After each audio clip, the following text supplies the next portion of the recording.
Good morning, everyone.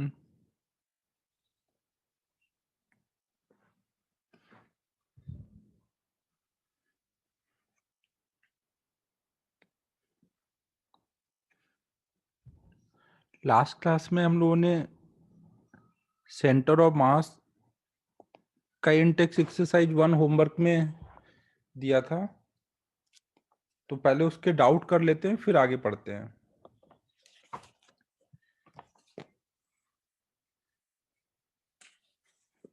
Doubt बताओ पहले। Last time जो दिया था होमवर्क उसमें है इंटेक्स 1 में कुछ डाउट?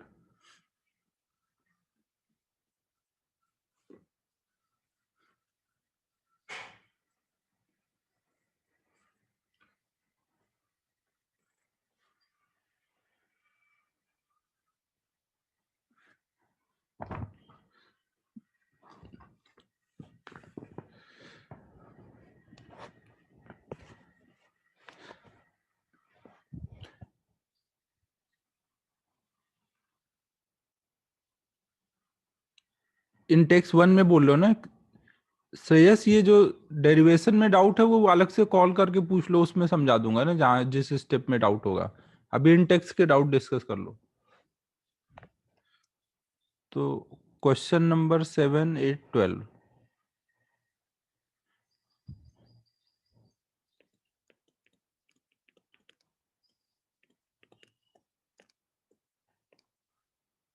क्वेश्चन नंबर 7 देखते हैं पहले।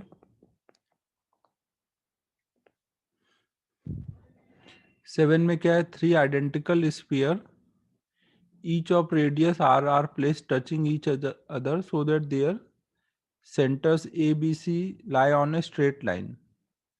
Their position of center of mass from a is ना। आपको देखो यहाँ पे बोला गया कि 3 स्फीयर लिए गए हैं, आइडेंटिकल हैं और वो एक दूसरे को टच करते हुए ऐसे रखे गए हैं। तो इनके अगर आप सेंटर को ज्वाइन करोगे तो सेंटर को ज्वाइन करोगे तो ये क्या बन जाएगा?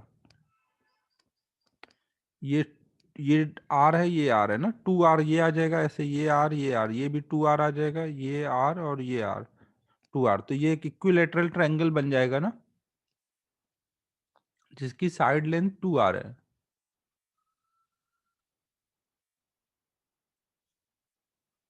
अच्छा, स्ट्रेट लाइन में, ओके ओके, स्ट्रेट लाइन में, ओके। हाँ हाँ।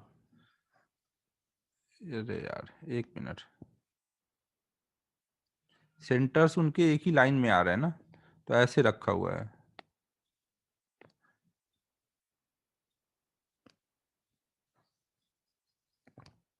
Three identical sphere, each of radius r are placed touching each other so that their centers a b c are lie on straight line.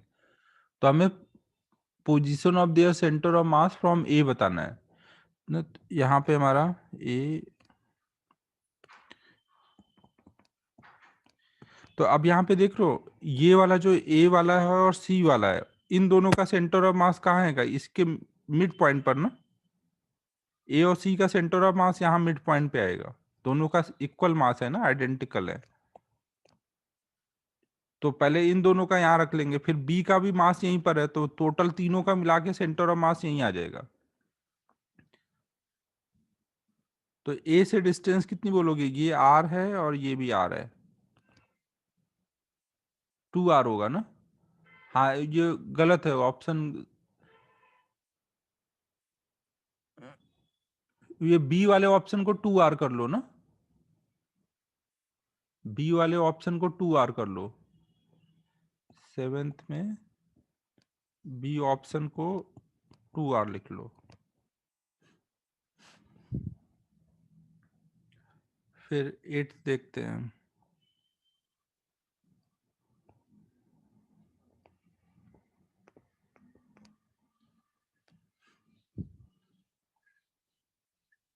Bhavesh अभी देखते हैं second ना, अब 8 पहले कर लेने दो।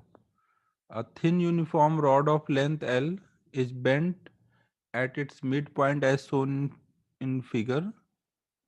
The distance of center of mass from the point O is.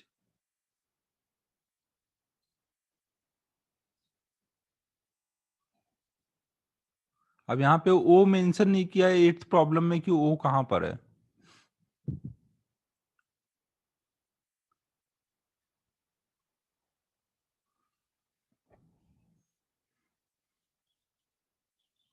एक रॉड ऐसे रखा हुआ है। आपने इसका सलूशन चेक किया क्या?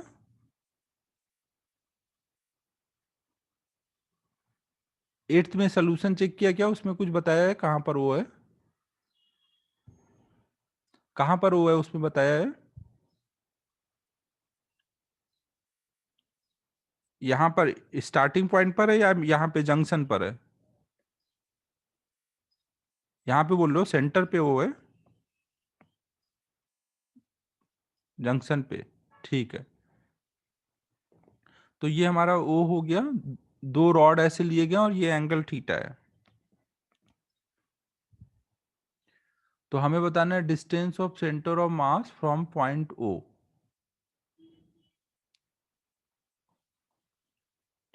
तो हम लोग अब देखो इसमें क्या कर सकते हैं, इसका सेंटर ऑफ मास कहाँ पर होगा?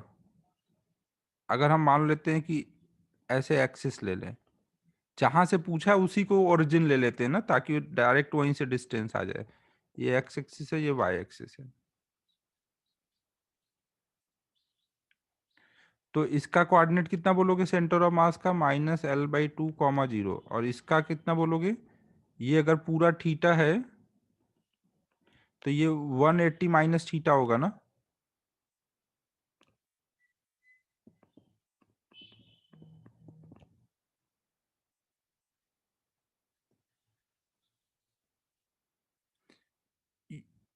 नहीं, सेंटर ऑफ मास कहाँ पर होगा? अच्छा अच्छा, ओके ओके। पूरी रॉड का लेंथ एल है, ये पूरी एल लेंथ की थी। ओके, मुझे लगा दो रॉड ज्वाइन किए हैं। पूरी एल लेंथ की रॉड को बेंड किया गया है। ओके, तो यहाँ पर ये L/2 टू है, ये L/2 है। तो इसका मिड पॉइंट कहाँ आ जाएगा? L/4 पर। हाँ, L/4 आएगा, सही है रजत ना। और ये भी L/2 है, तो इसका मिड पॉइंट कहाँ पर होगा? L/4। तो ये L/4 है, तो कोऑर्डिनेट कितना बोलेंगे? एक्स कोऑर्डिनेट उसका कितना बोलेंगे? ये L/4 इंटू ये जो भी होगा, ये एंगल मान लेते हैं फाई है ना। ये अगर एंगल फाई है तो ये कितना आएगा? L/4 cos phi. और ये वाला आएगा L/4 साइन फाई।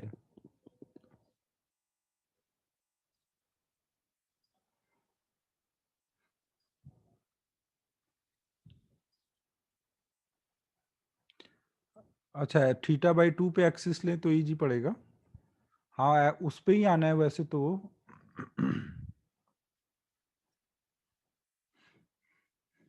इसके लॉन्ग ऐसे ले लें, θ/2 के लॉन्ग। अब जाने दे सर, आयु इतना डायग्राम बना दिया, आप कर देने दे ऐसे ही।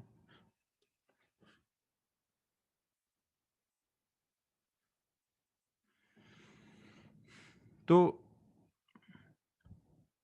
यहाँ पे देख लो, इसका कोऑर्डिनेट हमें पता है, इसका कोऑर्डिनेट पता है। तो हम लोग यहाँ पे निकाल सकते हैं सेंटर ऑफ मास का एक्स कोऑर्डिनेट क्या होगा, वाई कोऑर्डिनेट क्या होगा। दोनों का मास सेम है ना। मास सेम है तो हम डायरेक्ट भी ऐसे सोच सकते थे कि ये इसके मिड पॉइंट पर होगा। ज्योमेट्री से ही हो जाता है फिर तो देखो अभी इससे भी बता देता हूँ, फिर सरायु ने जैसे बोला बोला वैसे भी बता देता हूँ। मान लो मेथड वन में हमें देखो इसका कोऑर्डिनेट पता है, इसका कोऑर्डिनेट पता है, तो हम एक्सीएम निकाल लेंगे, फॉर्मूले में रख के वाईसीएम निकाल लेंगे। एक्सीएम वाईसीएम आ जाएगा तो ओरिजिन से डिस्टेंस कितनी हो जाएगी? कोई भी पॉइंट के अगर कोऑर्डिनेट पता है तो ओरिजिन से डिस्टेंस क्या होगी? √x कोऑर्डिनेट का स्क्वायर, वाई कोऑर्डिनेट का स्क्वायर। डिस्टेंस फॉर्मूला लगा देंगे ना। और फाई की जगह कितना डाल देंगे? फाई कितना है? 180 माइनस थीटा। तो ये एक तो कर सकते हैं। दूसरा हम लोग देखो ज्योमेट्री से सॉल्व कर सकते हैं, उससे थोड़ा इजी पड़ना चाहिए, तो वैसे बताता हूँ ना। ये नोट कर लो, फिर दूसरा मेथड बताते हूँ, उससे इजी पड़ेगा।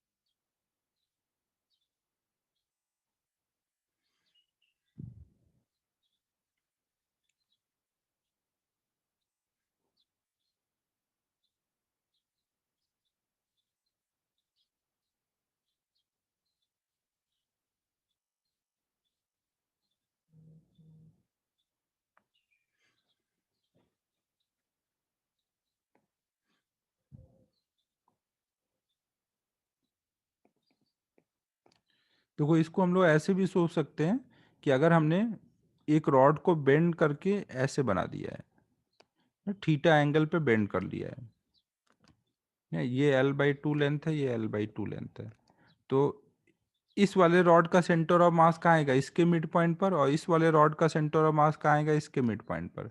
तो इन दोनों का सेंटर ऑफ मास कहाँ आएगा, इसको जो ज्वाइन करने वाली लाइन है उसके मिड पॉइंट पर। तो अगर हम एक ऐसे लाइन ड्रॉ कर दें ना, तो ये θ/2 वाला जो लाइन होगा इसके अबाउट आ रहा होगा दोनों तरफ इक्वल मास, तो इसी लाइन पे आ रहा होगा ना ये मिड पॉइंट जो है।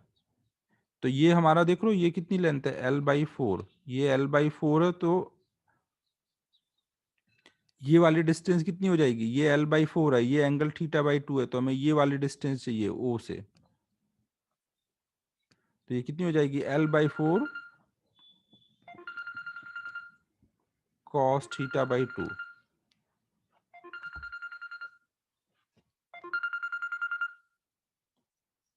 हेलो।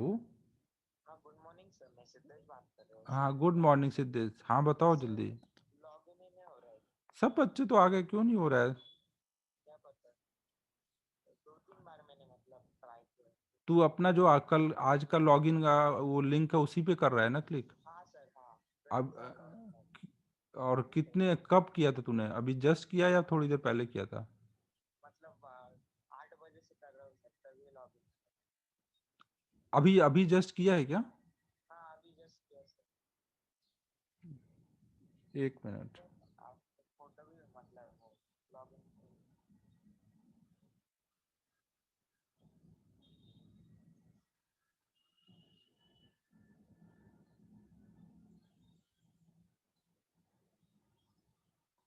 यार फिर से तू या तो जूम बंद करके फिर से ओपन कर और आज वाले लॉग लिंक पे क्लिक करके लॉगिन करना, हो जाएगा। शुरू में नहीं तो वो हो रहा होगा, शुरू में वो मीटिंग एंड नहीं हुई थी कल वाली, अभी हो जाएगा। तो वही आ रहा है, बस अभी आपके आ रहा है, तो आप देखता हूँ मतलब शायद अनदर मीटिंग। तो या तो तू दूसरे मीटिंग पे क्लिक कर रहा होगा ना, जो मीटिंग का लिंक है उस पर क्लिक करना। सर ने मुझे दो तीन मतलब वो ग्रुप है ना व्हाट्सएप का, उस पे भी दो तीन लोगों ने जिसका ऐड हुआ है ना उन्होंने भी भेजा, तभी भी नहीं होता। अरे यार, तो या तो जूम तू बंद करके फिर से ओपन करके करना। ठीक है सर, थैंक यू सर।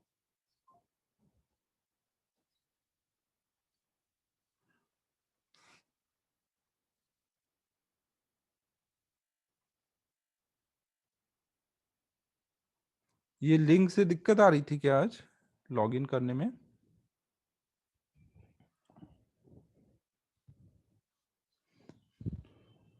पता नहीं, ये तो सिद्धेश चौहान है, ये कुछ भी कर सकता है।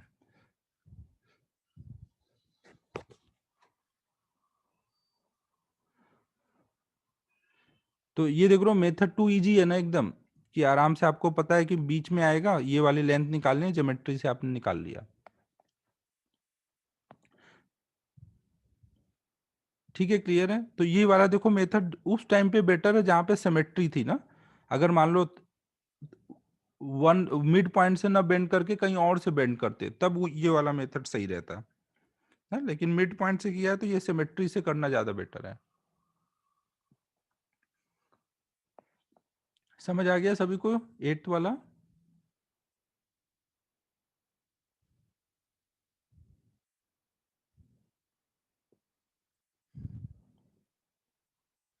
फिर सेकंड बताना था, भावेश का डाउट था, 1 minute.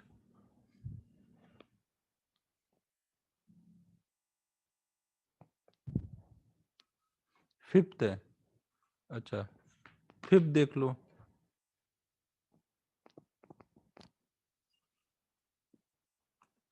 Two uniform rods A and B of length 5 meter and 3 meter are placed one end to end if their linear densities are 3 and 2 position of their center of mass from their interface। तो को ये बोला गया कि दो rod लिए गए हैं,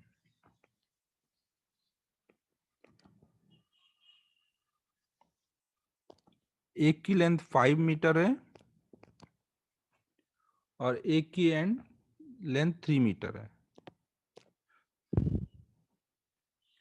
और इनकी लीनियर डेंसिटी दी है ना 3 और 2, इसकी लीनियर डेंसिटी 3 kg पर मीटर है, और इसकी लीनियर डेंसिटी 2 kg पर मीटर है। सिद्धेश आ गया क्या? चवन आया नहीं अभी। ठीक है, यहाँ तक क्लियर है। अब देखो इसकी अगर 3 kg पर मीटर है तो 5 मीटर की लेंथ कितनी आएगी? 1 मीटर की लेंथ 3 kg है।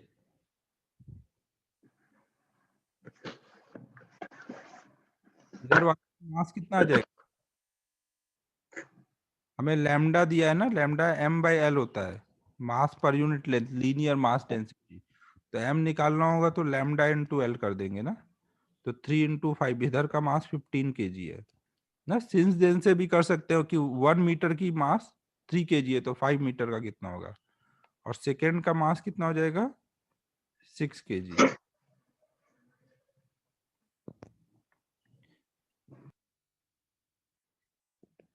तो अब हमें इसके इंटरफेस से यहां से बताना है कि सेंटर ऑफ मास की डिस्टेंस क्या है। तो अब आप क्या कर लोगे, इसका सेंटर ऑफ मास इसके मिड पॉइंट पे लोगे, इसका सेंटर ऑफ मास इसके मिड पॉइंट पर। इसको अगर आप ओरिजिन बोल दो तो इसका कोऑर्डिनेट लिखो, इसका कोऑर्डिनेट लिखो, फिर सेंटर ऑफ मास के फॉर्मूले में डाल दो।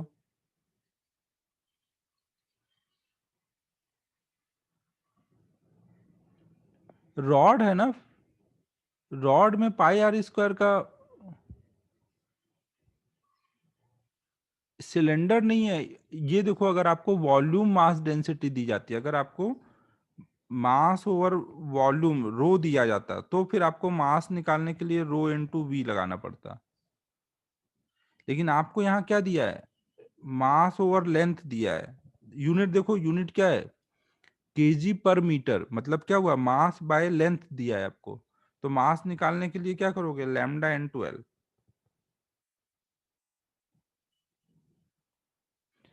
भावेश डेंसिटी ध्यान से देखो कौन सा है, लीनियर मास डेंसिटी है ना।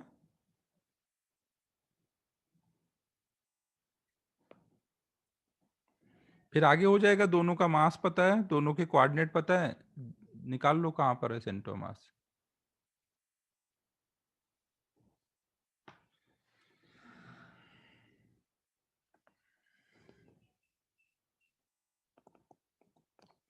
फिर सिक्स्थ में देखो, a uniform disk or radius r is put over another uniform disk of radius 2r of same thickness and density। Siddhesh सब तू थोड़ा वीडियो देख लेना, सबको वेट मत करा। Peripheries of the two disks touching each other, position of their center of mass is। देखो ये बोला जा रहा है कि इस वाले क्वेश्चन में कि एक हमने डिस्क लिया जिसका 2r रेडियस है, और इसके ऊपर हमने एक दूसरा डिस्क रखा r रेडियस का, और ऐसे रखा कि इनका, एक मिनट,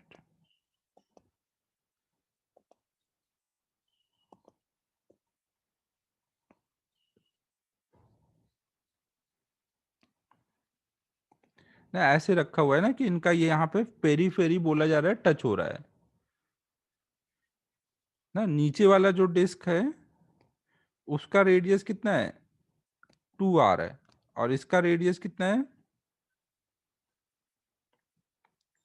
r है। तो डायग्राम थोड़ा सही नहीं बना है, एक मिनट को।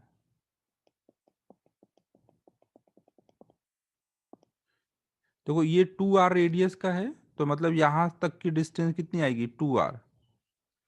और एक अगर हम ऐसा टच करता हुआ बनाएंगे तो वो इसके सेंटर से पास होगा, ये r होगा, ये r।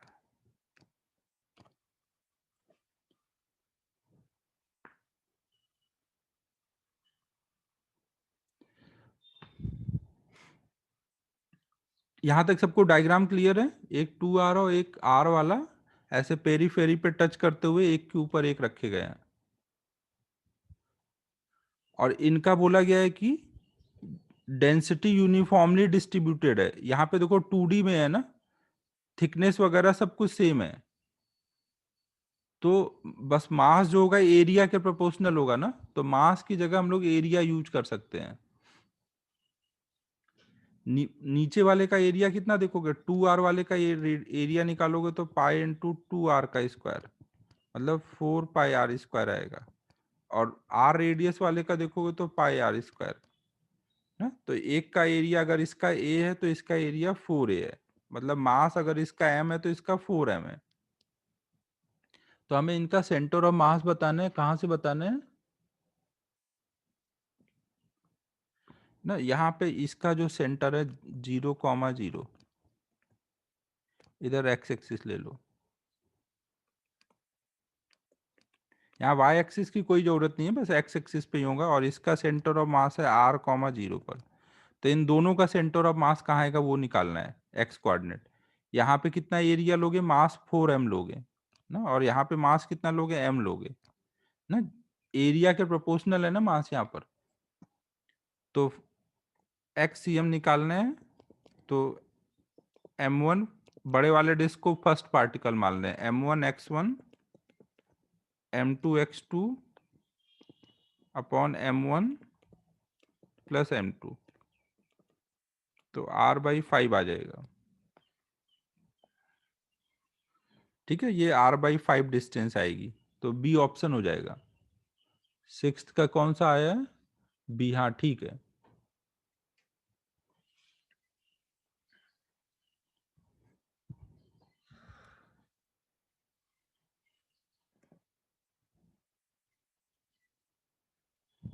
Next 11th 11th 1 minute पढ़ लेता हूँ। On a large tray of mass m, an ice cube of mass m is length l। 8th हो गया सिद्धेश, अब वो तू उस पे देख लेना वीडियो में। इज केप्ट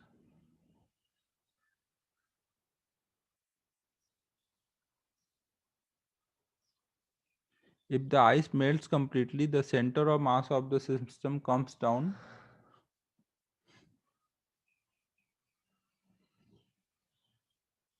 11th हो गया है क्या, और भी बच्चों ने पूछा, लेकिन 1 मिनट।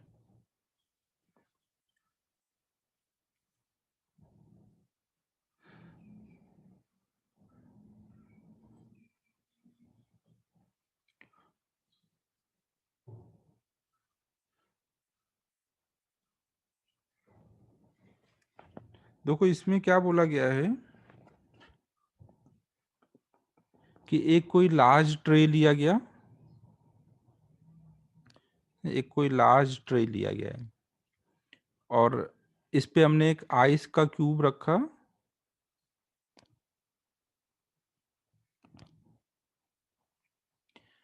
इस ट्रे का मास कैपिटल एम है, इसका मास स्मॉल एम है, इसकी एज लेंथ एल है क्यूब की, और बोला गया है अगर ये कंप्लीटली मेल्ट हो जाता है तो इसका सेंटर ऑफ मास कितना नीचे आ जाएगा।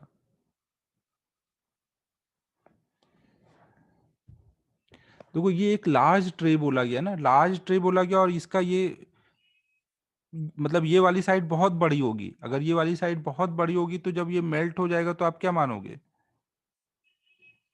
जब उसमें वो मेल्ट हो जाएगा तो वो एकदम नीचे में रह जाएगा, क्योंकि बहुत बड़ा है ना, बहुत बड़ा है, तो सारा का सारा जो मास मेल्ट होके बनेगा एकदम नीचे रहेगा, एक तरह से उस फ्लोर पे आ जाएगा सेंटर मास। लार्ज ट्रे बोला गया है ना, समझो जैसे मान लो एक रूम के फ्लोर पे आपने एक आइस का क्यूब रख दिया, तो मेल्ट होने के बाद तो पूरा सरफेस पे ही फैल जाएगा ना, हाइट थोड़ी कुछ रह पाएगी। लार्ज सरफेस पे अगर रखेंगे तो मेल्ट होने के बाद हाइट नेग्लिजिबल हो जाएगी ना। समझ आ रहा है मैं क्या बोल रहा हूँ। तो बाद में आप क्या बोलोगे कि ये कहाँ पर आ गया, इसका सेंटर मास नीचे आ गया फ्लोर पे। ट्रे का तो कुछ भी नहीं हुआ, ट्रे का सेंटर ऑफ मास पहले भी अपनी जगह था, बाद में भी अपनी जगह है। केवल क्यूब का सेंटर ऑफ मास जो कि पहले यहाँ पर था, कितने हाइट पे था, L/2 हाइट पे था, वो डिस्प्लेस होकर के नीचे आ गया ना, वो नीचे आ गया है। तो हम यहाँ पे डिस्प्लेसमेंट ऑफ सेंटर ऑफ मास लगा सकते हैं। पहले ट्रे को अगर लें तो ट्रे का डिस्प्लेसमेंट 0 है, क्यूब का डिस्प्लेसमेंट कितना हुआ, क्यूब के सेंटर ऑफ मास का L/2 ना, क्यूब का सेंटर ऑफ मास यहाँ से यहाँ नीचे आ गया ना। पहले वाले पार्टिकल ट्रे का मास कैपिटल एम है और क्यूब का मास स्मॉल एम है, तो delta X C M equal to क्या होता है, m1 delta x1 m2 delta x2। ये याद है ना, डिस्प्लेसमेंट ऑफ सेंटर ऑफ मास के लिए हम लोग ऐसे लगा सकते हैं।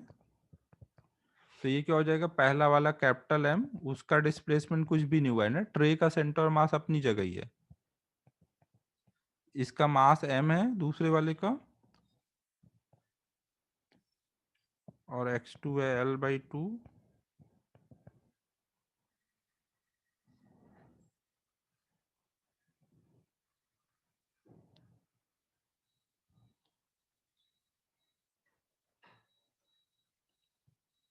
डिस्प्लेसमेंट में आपको ये देखने की जरूरत नहीं है ना कि कहां से देख रहे हैं ना,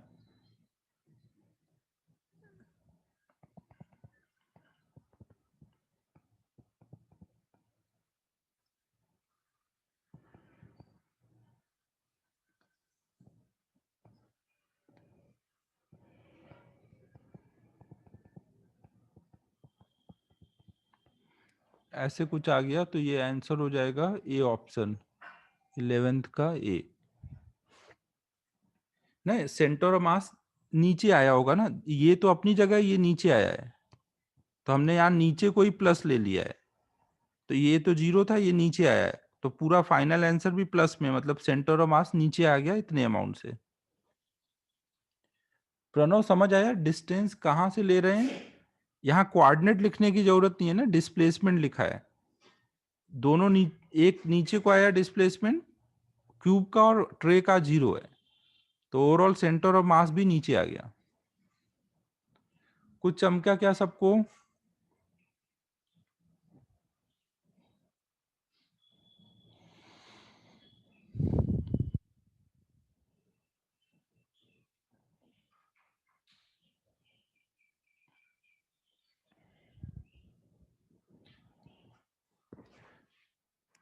ठीक है नेक्स्ट बताओ अब, 12th भी है।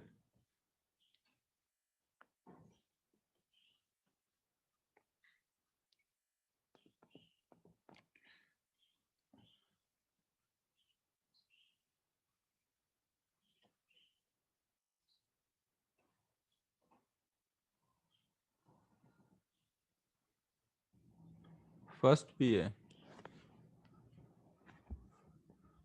फर्स्ट भी देख लो भाई।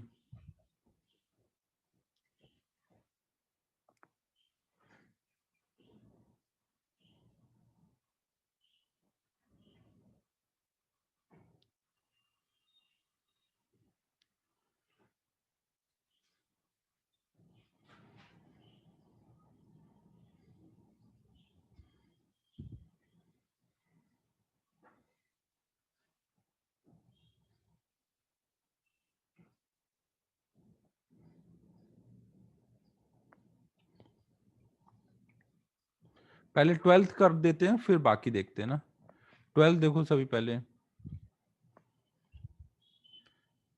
a uniform square sheet has a side length 2r,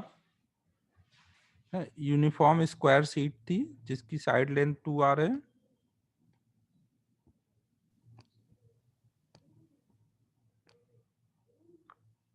a circular sheet of maximum possible area is removed from one of the quadrant ना, फिर कोई एक क्वाड्रेंट से ना, मतलब कोई एक क्वाड्रेंट से मैक्सिमम पॉसिबल एरिया का एक सर्कुलर सीट हमने रिमूव कर दिया, तो ये वाला क्वाड्रेंट है, इससे मैक्सिमम पॉसिबल कौन सा हो सकता है, ऐसा सर्कल ना जो इसको टच कर रहा हो यहाँ पे सब जगह ना, ऐसा हमने एक सर्कल रिमूव कर दिया।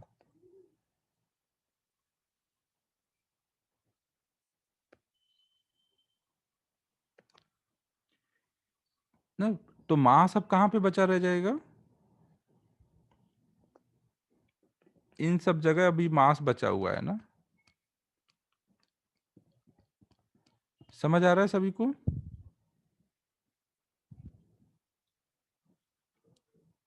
तो रिमेनिंग पोर्शन का हमें सेंटर ऑफ मास बताना है, रिमेनिंग पोर्शन का सेंटर ऑफ मास। तो अब हम लोग क्या कर लेंगे, मास मतलब यहाँ पे एरिया के प्रोपोर्शनल होगा ना, तो मास की जगह हम लोग एरिया भी यूज कर सकते हैं। पूरा का एरिया कितना है, टोटल एरिया अगर हम देखें तो कितना होगा, साइड लेंथ का स्क्वायर 4r²। हाँ, या निगेटिव मास से भी कर सकते हैं ना। और यहाँ पे ये जो मास है इसका एरिया कितना है, ये हमारी लेंथ हो जाएगी, ये टोटल 2r है, तो ये कितनी आएगी r, तो इसका रेडियस कितना हुआ r/2 ना, ये पूरा डायमीटर आ रहा है। तो इसका एरिया कितना होगा जिसको रिमूव किया गया है, इसका एरिया आ जाएगा π×r/2 का स्क्वायर, तो πr²/4। अब हमें इसका अगर हम लोग सेंटर को ओरिजिन मान लें तो सबका हम लिख सकते हैं, ये इधर एक्स एक्सिस हुआ, इधर वाई एक्सिस हुआ, तो इसका सेंटर ऑफ मास कितने पर आएगा, r/2, r/2। सही लिखा ना, ये पूरा हमारा कितना है, r है, तो ये r/2, r/2 हो जाएगा। अब हमें पूरे का सेंटर ऑफ मास पता है, पूरे का सेंटर ऑफ मास कहाँ है, 0,0 पे, और इसका सेंटर ऑफ मास पता है, तो रिमेनिंग का निकालना है। तो या तो नेगेटिव मास वाले कॉन्सेप्ट से कर लेते हैं, पूरा वाला प्लस एक नेगेटिव मास का यहाँ पे जो डिस्क रखा है उसका, और मास की जगह एरिया यूज कर लेंगे, तो यहाँ पे हो जाएगा m1 मतलब एरिया पूरे का ले लेते हैं, a1x1 plus a2x2 upon a1 plus a2 लगा देंगे ना, और a2 निगेटिव में रखेंगे यहाँ पर। a1 की वैल्यू 4r², x1 0, a2 की वैल्यू -πr²/4, और उसका x r/2 अपॉन में 4r² माइनस πr²/4।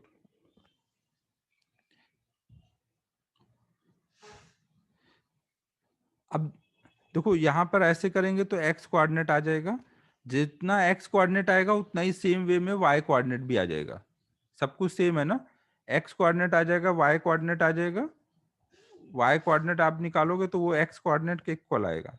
तो ओरिजिन से डिस्टेंस कितनी हो जाएगी, अगर दोनों सेम है, ये दोनों सेम है, तो ये √2xcm आ जाएगा।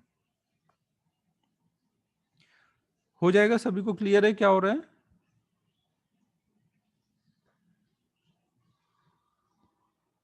√2 का फैक्टर ए ऑप्शन में ही दिख रहा है, तो वही आ जाना चाहिए।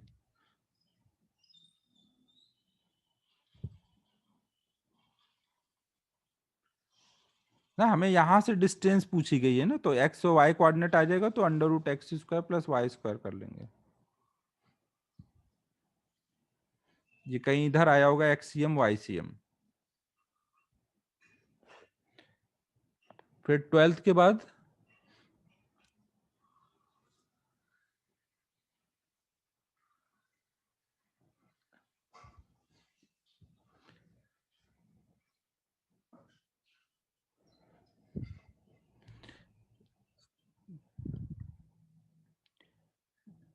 ये 1 और 9, ये इसी इंटेक्स 1 का बोल रहे हो तुम लोग, सलोनी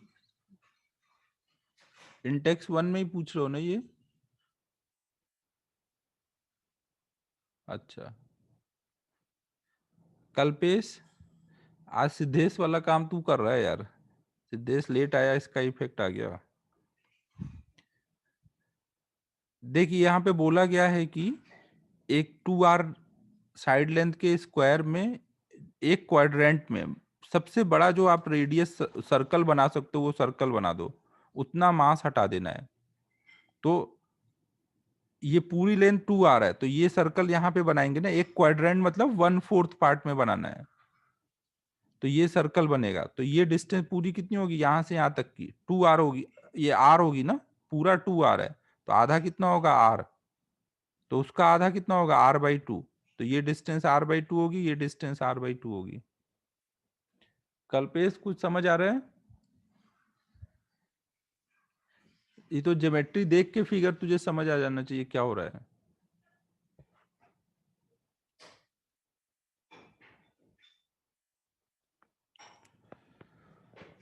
अब फर्स्ट और नाइन्थ और कर लेते हैं।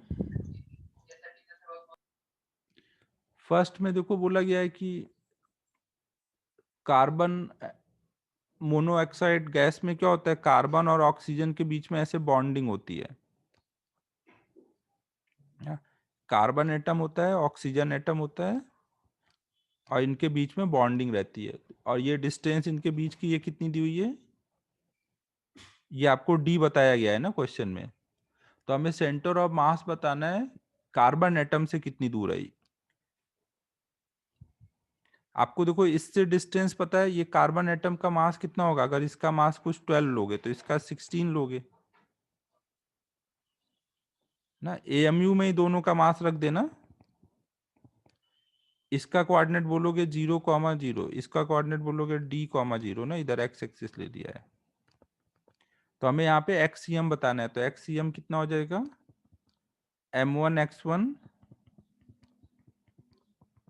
m2x2, डी दिया है वो डाल देना ना, अपॉन m1 + m2, तो आ जाएगा, सेंटर हो जाएगा। फिर नाइन्थ देख लो। नाइन्थ में देखो क्या है, एक वायर है जिसकी लेंथ l है, इसको हमने बेंड करके एक सर्कल बना दिया। अभी इसका सेंटर ऑफ मास कहाँ है, इसके मिड पॉइंट पे ना। फिर जब हम इसको बेंड करके सर्कल बना देंगे ना, ये वाला एंड इधर घुमा के ले आए, ये वाला एंड इधर घुमा के ले आए, तो सेंटर ऑफ मास अब कहाँ आएगा, यहाँ पर आ जाएगा। तो शिफ्ट कितना हुआ, पहले वो यहाँ था मिड पॉइंट पे, अब यहाँ आ गया, तो ये शिफ्ट कितना हुआ, ये जो भी रेडियस होगा उसके बराबर। और रेडियस कितना होगा, रेडियस निकालने के लिए सिद्धेश बताएगा अब।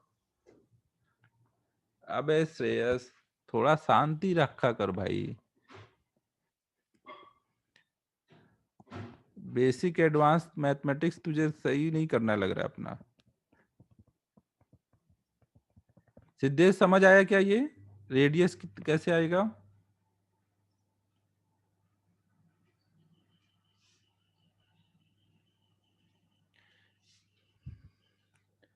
ठीक है, तो इंटेक्स 1 हो गया सारा।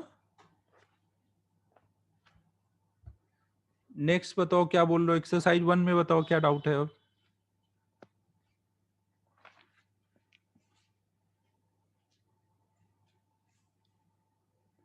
इलुस्ट्रेशन लास्ट में कराता हूँ, रुक जाओ थोड़ा ना, पहले एक्सरसाइज का करा दें तो।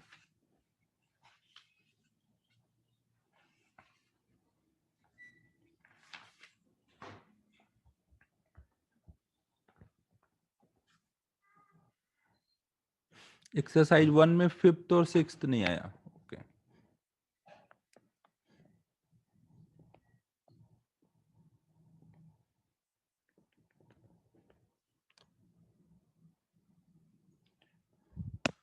फोर्थ भी नहीं आया है। फोर्थ देखो पहले, all the particles of a system are situated at a distance r from the origin. Distance of center of mass of the system from the origin is। देखो ये बोला जा रहा है कि कोई सिस्टम में सारे के सारे पार्टिकल ओरिजिन से r डिस्टेंस पर हैं।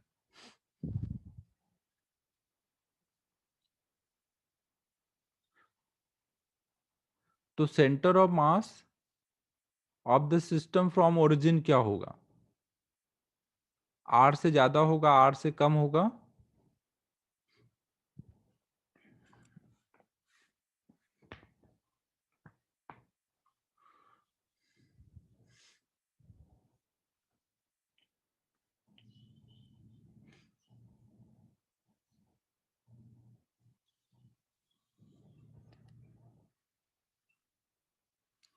फोर्थ में देखो आप ऐसे सोच सकते हो कि मान लो हमने एक सर्कल बनाया आर रेडियस का,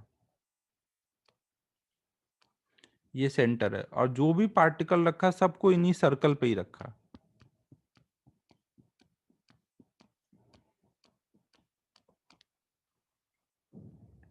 है कि नहीं? ऐसे हमने सर्कल पे रखा, कितने भी पार्टिकल आप रख सकते हो ना, इसमें ये नहीं बोला गया है, बस ये बोला गया सिस्टम ऑफ पार्टिकल। तो सेंटर ऑफ मास कहां पर आएगा, उसकी ओरिजिन से डिस्टेंस कितनी आएगी ये बताना है।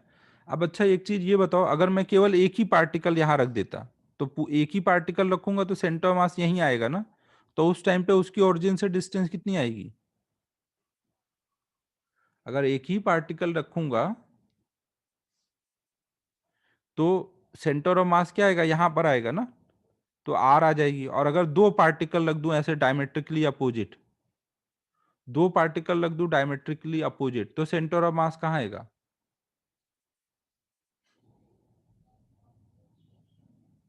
यहां पर आ जाएगा।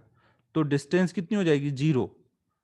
तो इसका मतलब देख लो सेंटर ऑफ मास मैक्सिमम कितनी दूर जा पा रहा है, आर तक, और मिनिमम कहां तक, 0 तक। क्या सर्कल के बाहर निकल पाएगा? आप कहीं पे भी पार्टिकल रखोगे तो सर्कल के अंदर ही आएगा ना उसका सेंटर ऑफ मास, बाहर नहीं जा पाएगा। तो हमेशा जो distance of centre of mass origin से आएगा less than equal to R आएगा ना, बी ऑप्शन हो जाएगा इसका। सलोनी कुछ समझ आया क्या बोला मैंने?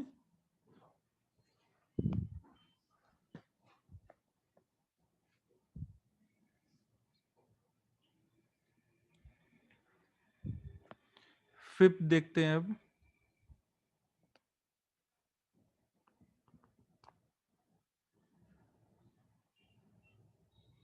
थर्ड, एक मिनट,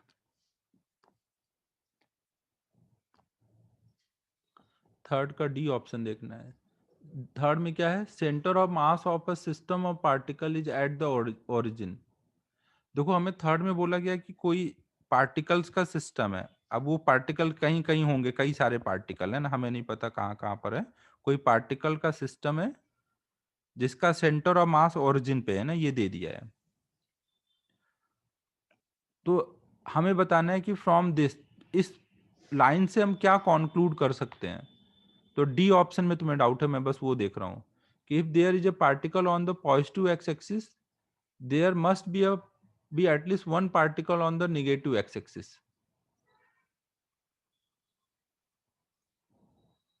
ना। अगर हमारा सेंटर ऑफ मास ओरिजिन पे आना है तो इसका मतलब एक्स कोऑर्डिनेट भी 0 आना चाहिए, वाई कोऑर्डिनेट भी 0 आना चाहिए ना।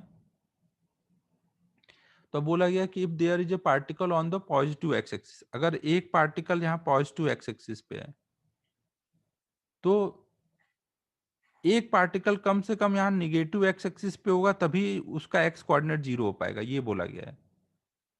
अब देखो अगर मान लो मैं इधर 2m मास ले लूं, इधर एक m मास ले लूं और इधर m मास ले लूं, ये मान लो इधर d डिस्टेंस पे है और ये इधर d डिस्टेंस पे ले लूं, तो अब देख लो इन दोनों का y कोऑर्डिनेट क्या आएगा, यहां पर आ जाएगा। इन दोनों का सेंटर मास यहाँ आ जाएगा ना, और यहाँ मास कितना आएगा 2m, फिर 2m का सेंटर मास यहाँ आ जाएगा। तो जरूरत पड़ी क्या मुझे इस पे रखने की, बिना रखे भी आ गया ना। सोनाली समझ आया मैंने क्या बोला?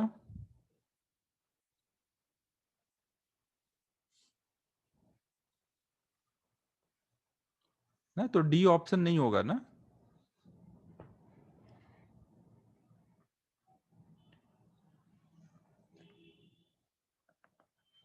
फिफ्थ देखते हैं।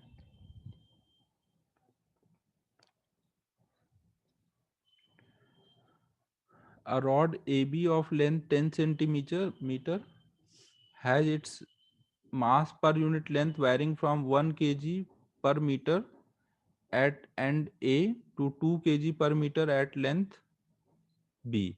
Distance of center of mass from A to B.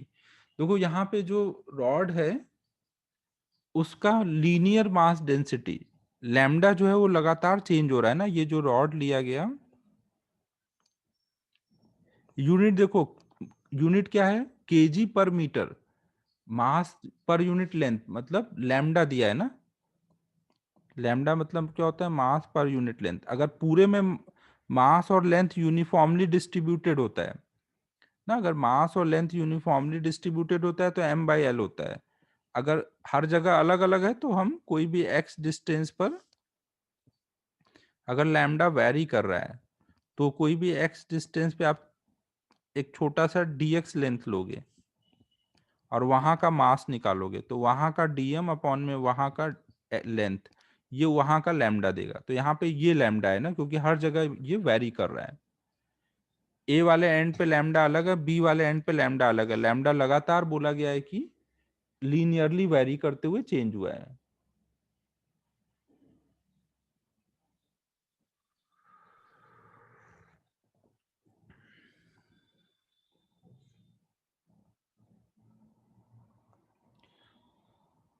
अब देखो ये पूरा सॉल्विंग का नहीं है, ये बस हमें नॉर्मली सॉल्व कर लेना है। यहाँ पे ये नहीं बोला गया कि लीनियरली वैरी कर रहा है।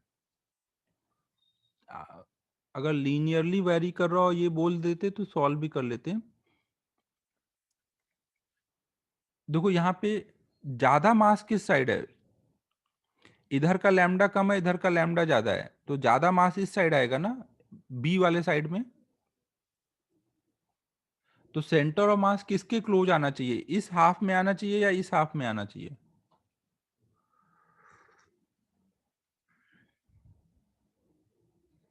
तो बी के क्लोज आना चाहिए ना। तो हमें पूछा है the distance of centre of mass from end B, B से पूछा है, तो बी से ये डिस्टेंस 5 से कम होनी चाहिए। ये डिस्टेंस 5 है ना, टोटल डिस्टेंस 10 है, तो 5 से कम वाले देखो कितने ऑप्शन है, तो एक ए ऑप्शन भी है और डी ऑप्शन भी है, दो ऑप्शन है। सॉल्विंग करना ही पड़ेगा, सॉल्विंग का ही करना पड़ेगा।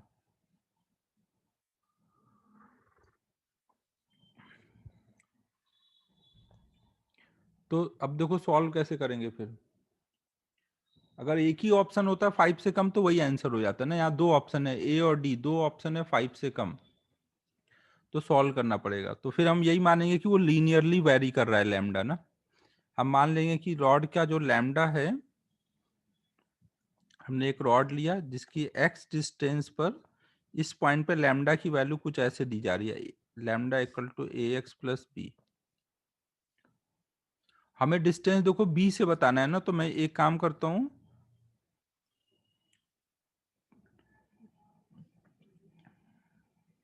ठीक है निकाल देंगे कहीं से, तो ए से ही निकालते हैं, बाद में बी से बता देंगे। पहले तो लैम्डा को मैंने कुछ ऐसे मान लिया। अब लैम्डा में जब एक्स की वैल्यू 0 रखूंगा, मतलब ए पर लैम्डा की वैल्यू दी हुई है, पहले मैं लैम्डा लिखना पड़ेगा ना। जब एक्स की वैल्यू 0 रखूंगा, मतलब कौन सा पॉइंट, ए वाला पॉइंट, ए वाले पॉइंट पर लैम्डा कितना है, 1 kg/मीटर। तो लैम्डा 1 रख दिया, ए की वैल्यू हमें निकालनी है, एक्स यहाँ पे 0 हो गया ना, तो बी की वैल्यू आ गई 1 kg/मीटर। तो लैम्डा की वैल्यू हम बोल सकते हैं यहाँ, ए और बी कुछ कांस्टेंट है ना, लैम्डा एक्स के साथ लीनियरली वेरी कर रहा है और ए और बी कुछ कांस्टेंट, हमें पता नहीं कितना है ना। लीनियर रिलेशन में हमेशा कोई ऐसा ही नहीं होता ना कि lambda equal to A X आएगा, कुछ कांस्टेंट भी हो सकता है ना। तो हमें नहीं पता, तो हमने कुछ कांस्टेंट भी ले लिया है। फिर एक्स की वैल्यू जब मैं यहाँ पे 10 सेंटीमीटर डालूंगा, यहाँ के लिए एक्स कितना हो जाएगा, एक्स की वैल्यू यहाँ पर हमारा 0 है और यहाँ पे कितना होगा 10 सेंटीमीटर, मतलब 0.1 मीटर। तो जब एक्स की वैल्यू 0.1 मीटर डालूंगा तो हम कहाँ पे पहुंच गए, बी पे पहुंच गए। बी पे लैम्डा कितना है, 2 है। ए निकालना है हमें, एक्स की वैल्यू डाल दी, बी की वैल्यू 1 है, तो इससे ए कितना आ जाएगा,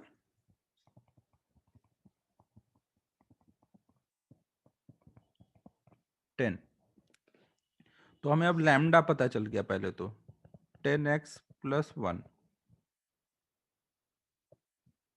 एक्स की वैल्यू 0 रखोगे तो यहाँ पे लैम्डा कितना मिलेगा 1, और एक्स की वैल्यू 0.1 रखोगे तो लैम्डा कितना मिलेगा 2 ना। तो ए से बी तक का हर पॉइंट का लैम्डा इससे मिल जाएगा। ये समझ आ रहा है सबको लैम्डा?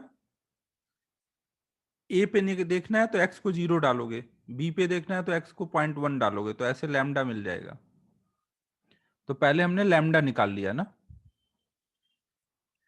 अब हम लोग यहाँ पे सेंटर ऑफ मास निकालेंगे।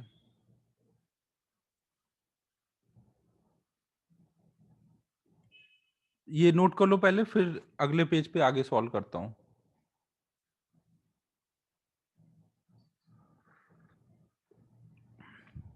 श्रेयस देख, अब कुछ और दिया नहीं है क्वेश्चन में ना, तो ये लीनियरली ही होना चाहिए, मतलब एक्चुअल में देना चाहिए, सही तो नहीं है ऐसे।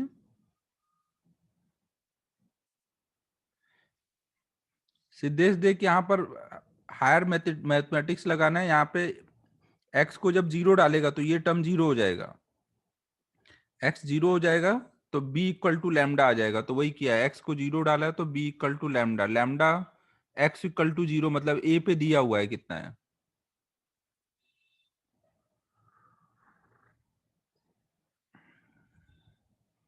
ए मतलब कौन सा पॉइंट जहां पे एक्स 0 है ना।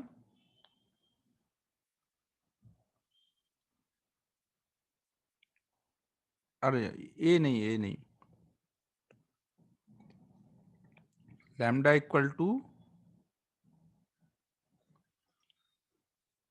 ये क्या लिखा हुआ है मैंने यहाँ पर,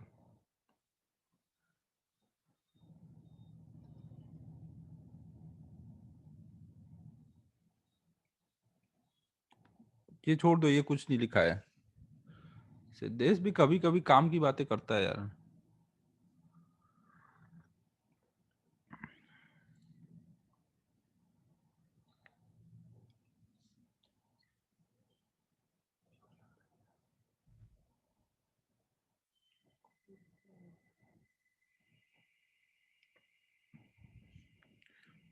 पहले हमने एक्स 0 डाल के बी निकाला, फिर एक्स 0.1 डाल के ए निकाला, और ए और बी की वैल्यू फिर यहाँ पे डाल दी।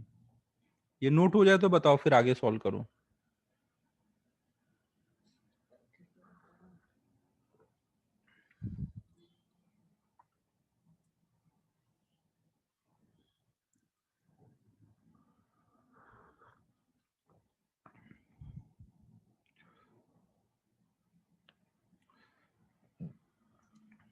आयुष देखो, जब भी कोई चीज बोली जाए कि लीनियरली वैरी कर रही है ना, अगर कोई चीज लीनियरली वैरी कर रही है तो उसको आप हमेशा ऐसे लिखोगे ना। ये याद कर लो ना, आगे जब भी जरूरत आए। यहाँ पे दिया नहीं है क्वेश्चन में, वो देना भी चाहिए था कि लैम्डा लीनियरली वैरी कर रहा है।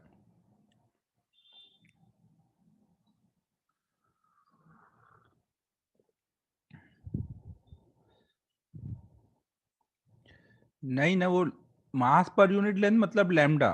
अब लैम्डा ए पे बोला है, बी पे बोला है, लेकिन वैरी कैसे कर रहा है ये नहीं बोला है प्रथमेश। ए पे लैम्डा की वैल्यू दी है, बी पे लैम्डा की वैल्यू दी है, बट वैरी कैसे किया ये कहीं नहीं मेंशन है, वो देना चाहिए उनको।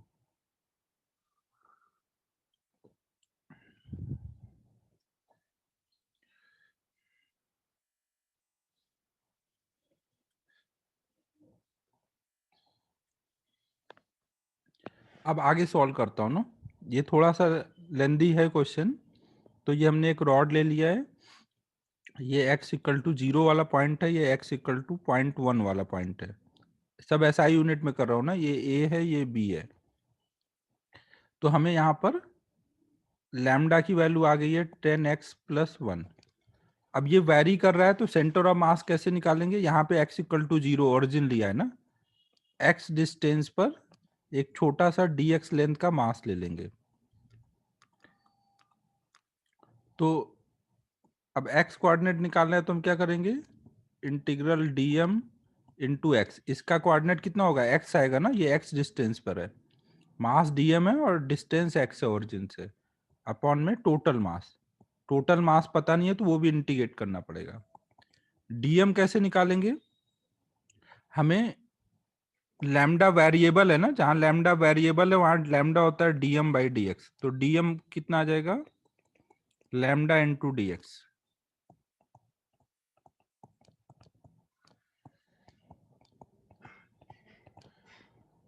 लैम्डा की वैल्यू डाल दो और इंटीग्रेट कर दो। x कहां से कहां तक वेरी कर रहा है, 0 से 0.1 तक।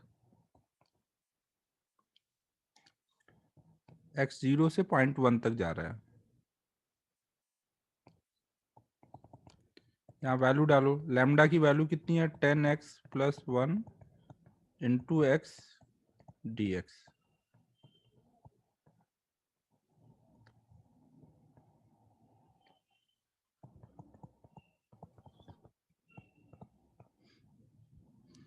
तो ऊपर इंटीग्रेट करोगे तो कितना आएगा, ये x को पहले यहाँ कर दो तो आ जाएगा 10x² प्लस एक्स,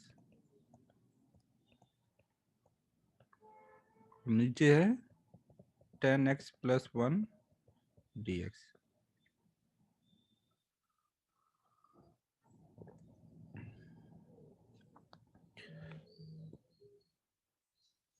अब इंटीग्रेट करोगे तो यहाँ ऊपर कितना आएगा 10x³ by 3 plus x² by 2।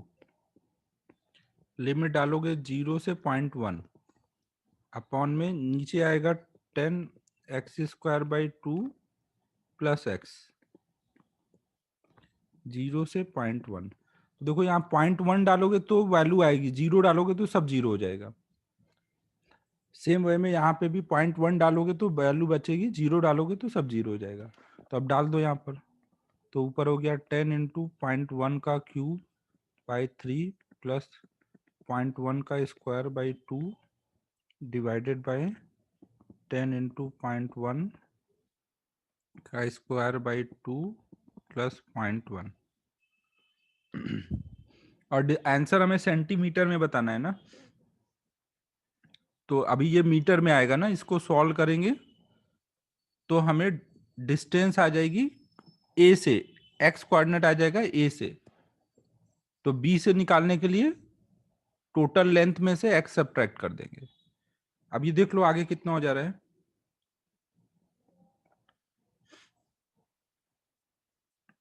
Calculation कर लो अभी ना, देख लो नीचे 9 वगैरह का टर्म आ जाएगा अभी।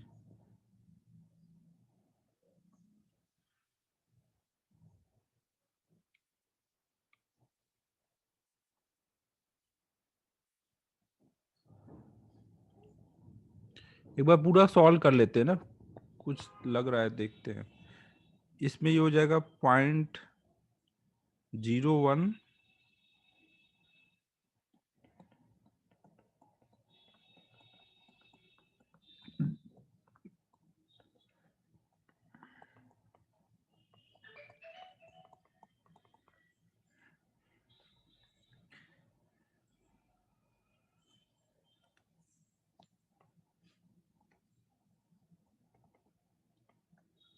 ये समझ आया ये क्या किया मैंने यहाँ पर। अब इसको ऐड करेंगे तो ऊपर आ जाएगा 0.05 अपॉन में 6 डिवाइडेड बाय 2 अपॉन में 0.3। तो 2 से कट कर देते हैं, नीचे 3 आ जाएगा। ये डेसिमल कट करेंगे, यहाँ का डेसिमल कटेगा, ऊपर एक डेसिमल रह जाएगा, तो ये आ जाएगा 0.5 डिवाइडेड बाई 9।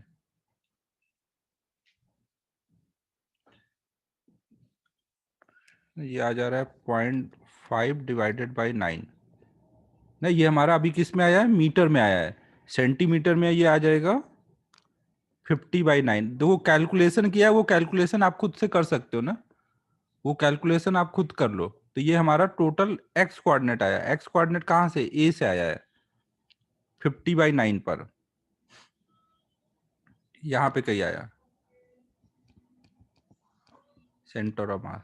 तो बी से बताना है, बी से बताने के लिए हमारा 10 सेंटीमीटर पूरी लेंथ है, तो बी से डिस्टेंस कितनी हो जाएगी 10 माइनस 50/9, 40/9 सेंटीमीटर। डी ऑप्शन हो जा रहा है।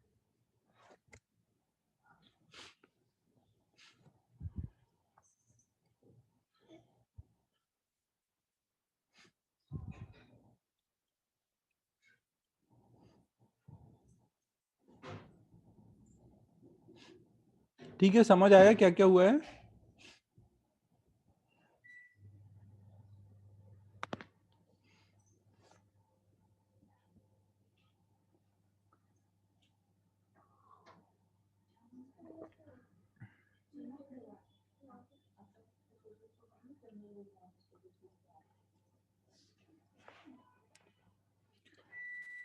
अब सिक्स्थ एक और आज बता देता हूँ, फिर नेक्स्ट टाइम अब जो भी बचा होगा करेंगे, थोड़ा अब आगे भी पढ़ लेते हैं। थर्ड भी है क्या? थर्ड अभी तो सर आयु कराया था, कौन सा ऑप्शन में डाउट है थर्ड में? सारा करना है या कोई ऑप्शन में डाउट है थर्ड में?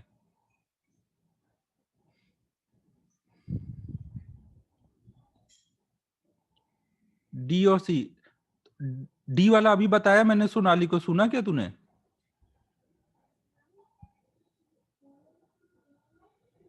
सरायु डी वाला अभी मैंने बताया था सोनाली को।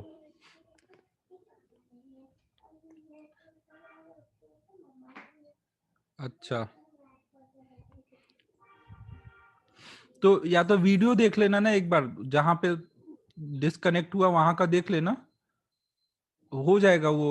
डी ऑप्शन से समझ आ जाएगा क्या करना है उसमें। सिक्स्थ वाला देख लो अब। सिक्स में क्या है? Uniform rod of length this is bent to form a five side of a regular hexagon, तो distance of the centre of mass from the either end is ना। देखो इसमें बोला गया सिक्स्थ वाले में एक रॉड लिया गया है एल लेंथ का, और उसको बेंड करके एक पेंटागन बना दिया गया है।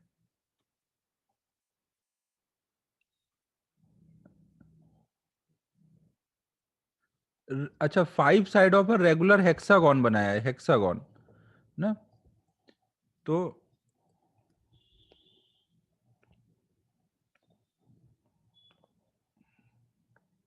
ऐसा कुछ बना है ना, एक साइड नहीं है, फाइव साइड ही बना है ना। ये पूरी लेंथ कितनी हो जाएगी? ये L/5, L/5, L/5, L/5, L/5, ये ऐसे कुछ आ गया है।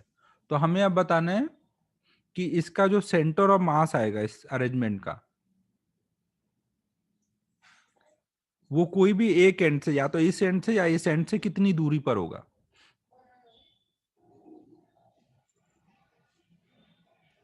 ठीक है, क्वेश्चन क्लियर है सभी को? सिक्स्थ वाले में क्या बोला गया है?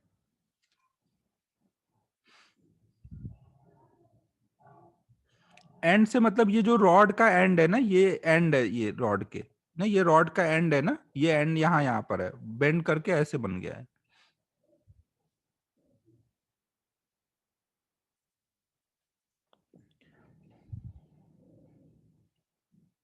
तो अब क्या करना चाहिए इसमें, कोई सजेशन?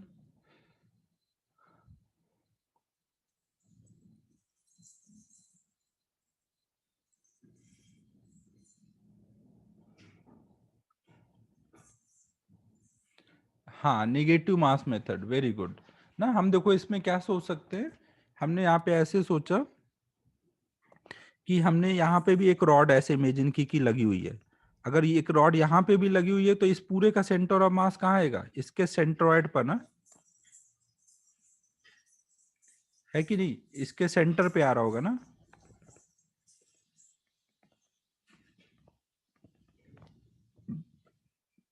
तो पूरे का सेंटर ऑफ मास पता है, प्लस अब हमें इसको यहाँ पे हटाना है, क्योंकि एक्चुअल में तो इतना ही है ना।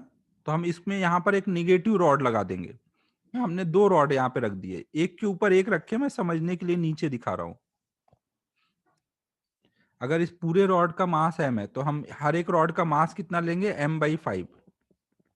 तो यहाँ पे हमने एक प्लस m/5 रख दिया और एक माइनस m/5 रख दिया, तो नेट यहाँ पे 0 रखा है। अब हम इसको क्या सोच सकते हैं कि एक हमारे पास रेगुलर हेक्सागन है और एक माइनस m/5 का रॉड है, इन दोनों को कॉम्बिनेशन है, तो इनका हम सेंटर ऑफ मास निकाल लेंगे ना। इनका सेंटर ऑफ मास कहां पर आ जाएगा?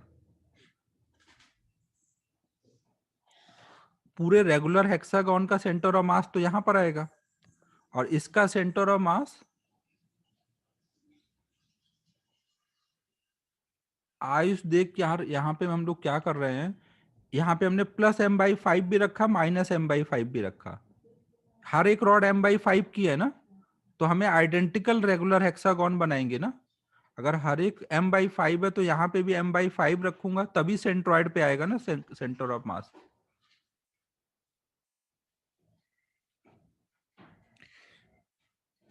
श्रेयस पहले ये बता मुझे, अगर मैंने m मास का रॉड लिया और उसको बेंड करके 5 साइड बनाए, तो एक साइड का मास कितना है, m/5 या m/6? m/5 है ना, तो अगर यहाँ m/5 है, यहाँ m/5 है, तो मुझे यहाँ पे भी कितने मास का रॉड लगाना पड़ेगा?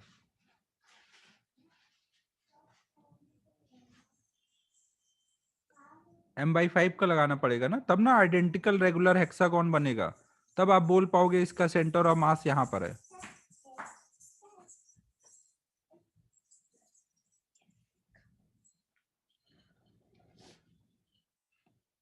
तो अब पूरे रेगुलर हेक्सागोन का सेंटर ऑफ मास पता है, इसका पता है, तो आप निकाल सकते हो कि इन दोनों का कॉम्बिनेशन का कहाँ आएगा, फिर उसकी एक एंड से डिस्टेंस कितनी होगी, वो सब आप ज्योमेट्री से कर सकते हो ना। अब आप यहाँ पे ऐसे सोच सकते हो कि यहाँ पे आप पूरे रॉड का सेंट ले लो, यहाँ पे कितना मास मान लोगे, 6m/5, और ये हाइट कितनी होगी, ये हमारा,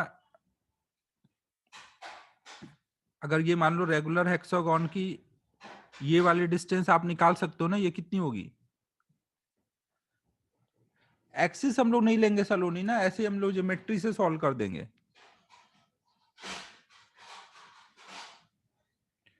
देखो यहां पर ये इसकी एक एज लेंथ हमारी l/5 है ना, तो ये भी कितनी आएगी, ये टोटल, ये एक इक्विलैटरल ट्रायंगल बनता है, ये जो ऐसे एक बना हुआ है, तो ये भी l/5 होगा ना। ये अगर l/5 है और ये हमारा 60 डिग्री है ना, तो ये हमारा कितना आएगा, ये वाली साइड l/5 sin 60 ना, मतलब ये हो जाएगा l/5 √3/2। तो हम इस, मतलब ये जो डिस्टेंस आई उसको हम नीचे दिखा दे रहे हैं ना, यहाँ पे m/5 का पार्टिकल रखा है माइनस m/5 का, और इनके बीच की डिस्टेंस कितनी है, ये कुछ d है, d की वैल्यू ये हमने निकाली हुई है। तो हमें अब देखो यहाँ का मास पता है और यहाँ का मास पता है, इनके बीच की डिस्टेंस पता है, तो सेंटर ऑफ मास आ जाएगा, है कि नहीं, यहां से मैं ये डिस्टेंस आ जाएगा ना सेंटर ऑफ मास। सेंट्रॉइड नहीं, ये एक तो पूरे रेगुलर हेक्सागोन का सेंटर ऑफ मास निकाला, वो यहाँ आया, और निगेटिव मास वाले रॉड का यहाँ है, तो इन दोनों के कॉम्बिनेशन का कहीं यहाँ आ जाएगा, ये मान लो कुछ y आ गया ना, ये यहाँ आ जाएगा। तो हमें अब यहाँ से डिस्टेंस चाहिए, हमें यहाँ आ गया ये, तो ये डिस्टेंस चाहिए, तो ये y होगा, ये l/5 का आधा होगा, तो ये कितना हो जाएगा, पाइथागोरस लगा दो। समझ आ रहा है, आपने ये y निकाल लिया, ये l/5 का आधा है, तो ये डिस्टेंस चाहिए एंड से। करूं आगे सॉल्व, आप कर लोगे, यहाँ पे वैल्यू डाल दो ना, एल की वैल्यू आपको 50 सेंटीमीटर दी हुई है, तो यहाँ पे ये 10 हो जाएगा, तो थोड़ा सॉल्विंग इजी हो जाएगा फिर ना। मैंने वैल्यू नहीं डाली है इसलिए थोड़ा लेंदी दिख रहा है, वैल्यू डाल के करो, इजी हो जाएगा। कॉन्सेप्ट समझ आ गया ना सबको, निगेटिव मास कॉन्सेप्ट लगा के करना है।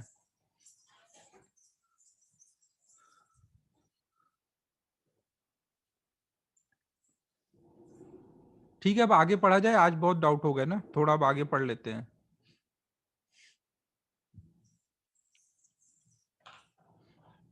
देखो ये ध्यान रखो सब लोग, सेंटर ऑफ मास, और अब अगला चैप्टर आएगा रोटेशन, ये दो चैप्टर,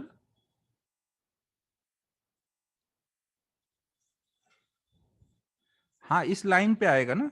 देखो यहाँ पे सलोनी क्या है, ये रेगुलर हेक्सागोन का तो सेंटर ऑफ मास इसके सेंटर पे आया, और इसका सेंटर ऑफ मास इस रॉड का इसके मिड पॉइंट पे आएगा, तो इन दोनों का सेंटर ऑफ मास उसके कहीं बीच में आएगा, वो हमें निकालना पड़ेगा ऐसे। समझो ना, हमारे पास एक रेगुलर हेक्सागोन आ गया है, प्लस एक निगेटिव मास का रॉड यहाँ पे रखा हुआ है, तो इसका मास हमने इसके सेंटर पे ले लिया, और इसका मास इसके सेंटर पे ले लिया, इनके बीच की डिस्टेंस देख ली, यहाँ पे इसका मास रखा, यहाँ पे इसका मास रखा, और इन दोनों का सेंटर ऑफ मास निकाला, तो वो कहीं यहाँ पर आ जाएगा। अब हमें ये डिस्टेंस चाहिए, तो ये हमने निकाल रखा है y, और ये l/5 का आधा है, मतलब l/10, तो ये वाली डिस्टेंस हमें चाहिए d डैश, तो d डैश के लिए हम लोग कर लेंगे अंडर रूट जो y निकालेंगे वो, और L/10 का स्क्वायर। ठीक है बच्चों, समझ आ रहा है इसमें क्या क्या हो गया?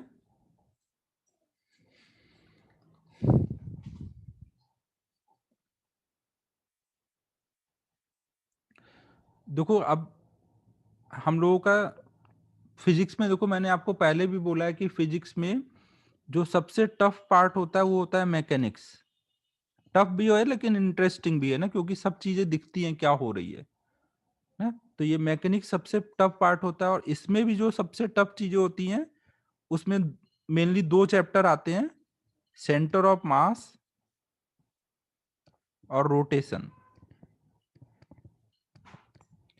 तो अभी हम लोग सेंटर ऑफ मास चल रहा है, अभी आगे थोड़ा और टफ होगा ये ना, लेकिन ध्यान से आप देखते रहोगे तो समझ आता जाएगा ना, छोड़ना नहीं बीच में कि कुछ दिन तक होमवर्क नहीं कर रहे हो फिर कर रहे हो तो ये उड़ जाएगा। फिर रोटेशन, एक बार रोटेशन हो गया फिर चैप्टर इजी होने लग जाएगा। अभी हम लोग ग्राफ में, टफनेस के ग्राफ में ऊपर को जा रहे हैं ना, रोटेशन पे पीक आ जाएगा फिर नीचे आने लग जाएंगे। आगे के चैप्टर इजी हैं।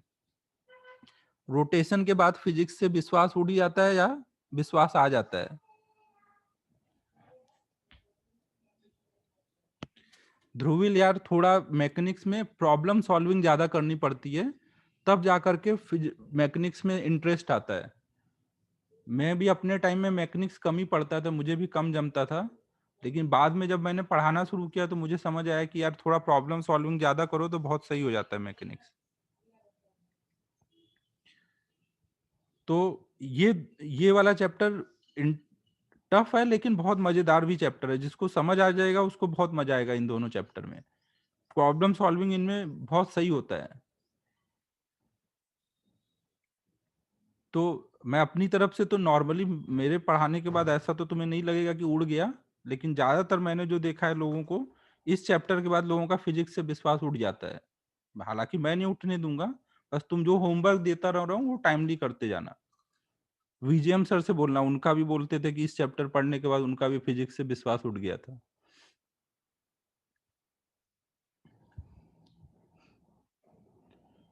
तो ये दो चैप्टर मतलब आपको एकदम टाइम टू टाइम होमवर्क करते रहना है ना, इनमें अगर आप वीक पड़ गए तो फिर दिक्कत हो जाएगी।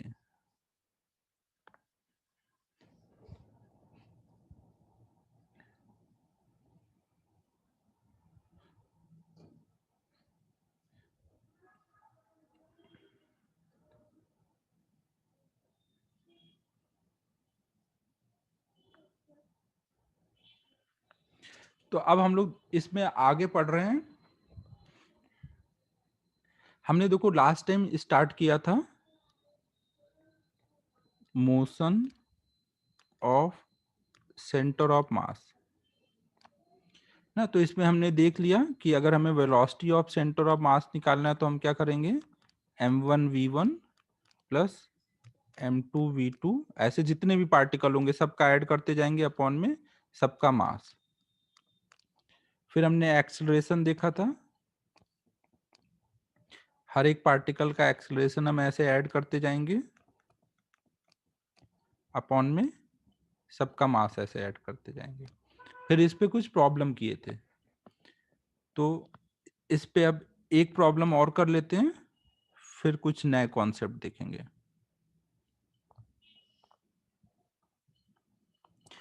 सपोज कोई बिल्डिंग है, बिल्डिंग के ऊपर से एक m मास के पार्टिकल को ड्रॉप किया गया, और बिल्डिंग के नीचे से 2m मास के एक पार्टिकल को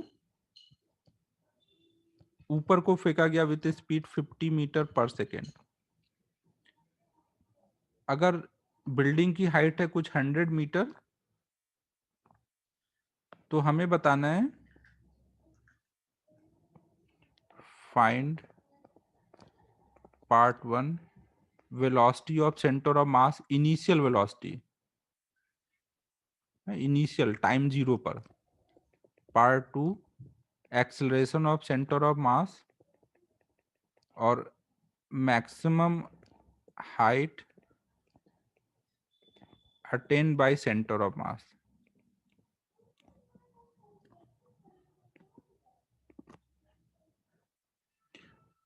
करो ट्राई। क्वेश्चन सबको समझ आ गया है ना? एक पार्टिकल को ड्रॉप किया गया ऊपर से तो वो नीचे गिरेगा, और नीचे से एक पार्टिकल को ऊपर फेंका गया, दोनों की इनिशियल वेलोसिटी दी है, मास दिया है।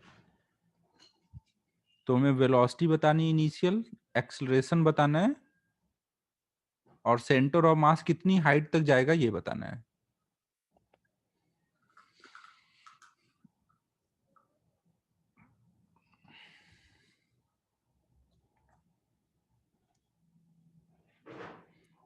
पहला पार्ट तो आप आराम से कर लोगे ना। हम यहाँ पे साइन कन्वेंशन ले लेंगे, कुछ भी एक मान लो, ऊपर को हम प्लस ले रहे हैं, नीचे को माइनस ले रहे हैं, तो VCM इक्वल टू कितना आ जाएगा?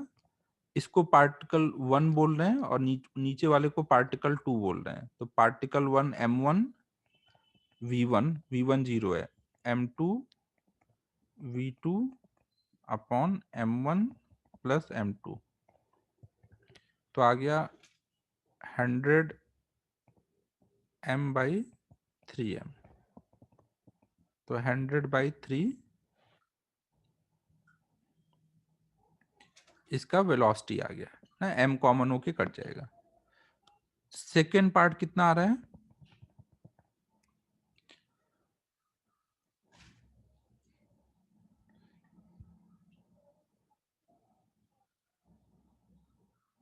अब सेकेंड पार्ट ही एक्चुअल में आपका कॉन्सेप्ट टेस्ट करेगा सही से, कि आपको अब तक पीछे जो पढ़ाया गया है कितना समझ आया है।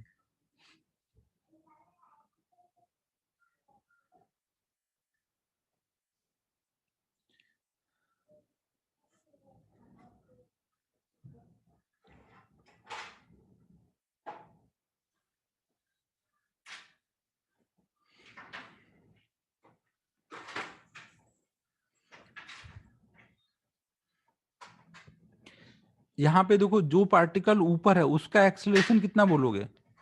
+g/3 -g/3। हमारा साइन कन्वेंशन ये लिया हुआ है, -g। और जो पार्टिकल ऊपर को फेंका गया उसका एक्सेलरेशन कितना बोलेंगे? -g + g। दोनों का -g ना, दोनों पे जो g लग रहा है वो तो नीचे को ही लग रहा है ना, और नीचे के लिए तो माइनस ही लगाएंगे ना। तो दोनों पार्टिकल पे M1 -g plus M2 -g upon में M1 प्लस M2, तो ये आ जाएगा -3mg अपॉन में 3m, तो -g। ठीक है, समझ आ रहा है? मतलब सेंटर ऑफ मास का भी एक्सेलरेशन -g ही होगा। ये नहीं दिमाग लगाओ कि ऊपर फेंका तो एक्सेलरेशन नीचे होगा और नीचे फेंका तो एक्सेलरेशन ऊपर होगा ना, ऐसा नहीं है ना। दोनों का एक्सेलरेशन जो g है वो नीचे को ही है ना, तो अगर नीचे को माइनस ले रहे हो तो दोनों के लिए माइनस लोगे ना। इसीलिए साइन कन्वेंशन फिक्स करते थे ना, जहां एक ही प्रॉब्लम में कोई ऊपर जा रहा है कोई नीचे जा रहा है, वहां पे हमेशा साइन कन्वेंशन फिक्स करके सॉल्व करो ना, नहीं तो ऐसे ही प्रॉब्लम आएगी।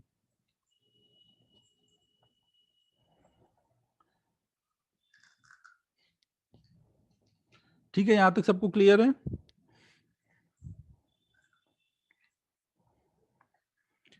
और देखो, जो सेंटर ऑफ मास का एक्सेलरेशन निकालना है वो आप ऐसे भी निकाल सकते थे, कि जहां पे भी सेंटर ऑफ मास है वहां पे आप मान सकते हो कि सारा का सारा मास रखा हुआ है 3m, और सारा का सारा फोर्स इसी पे लग रहा है। फोर्स कौन सा लगेगा? इसका mg, इसका mg, टोटल मिला के नीचे को कितना लगेगा? 3mg।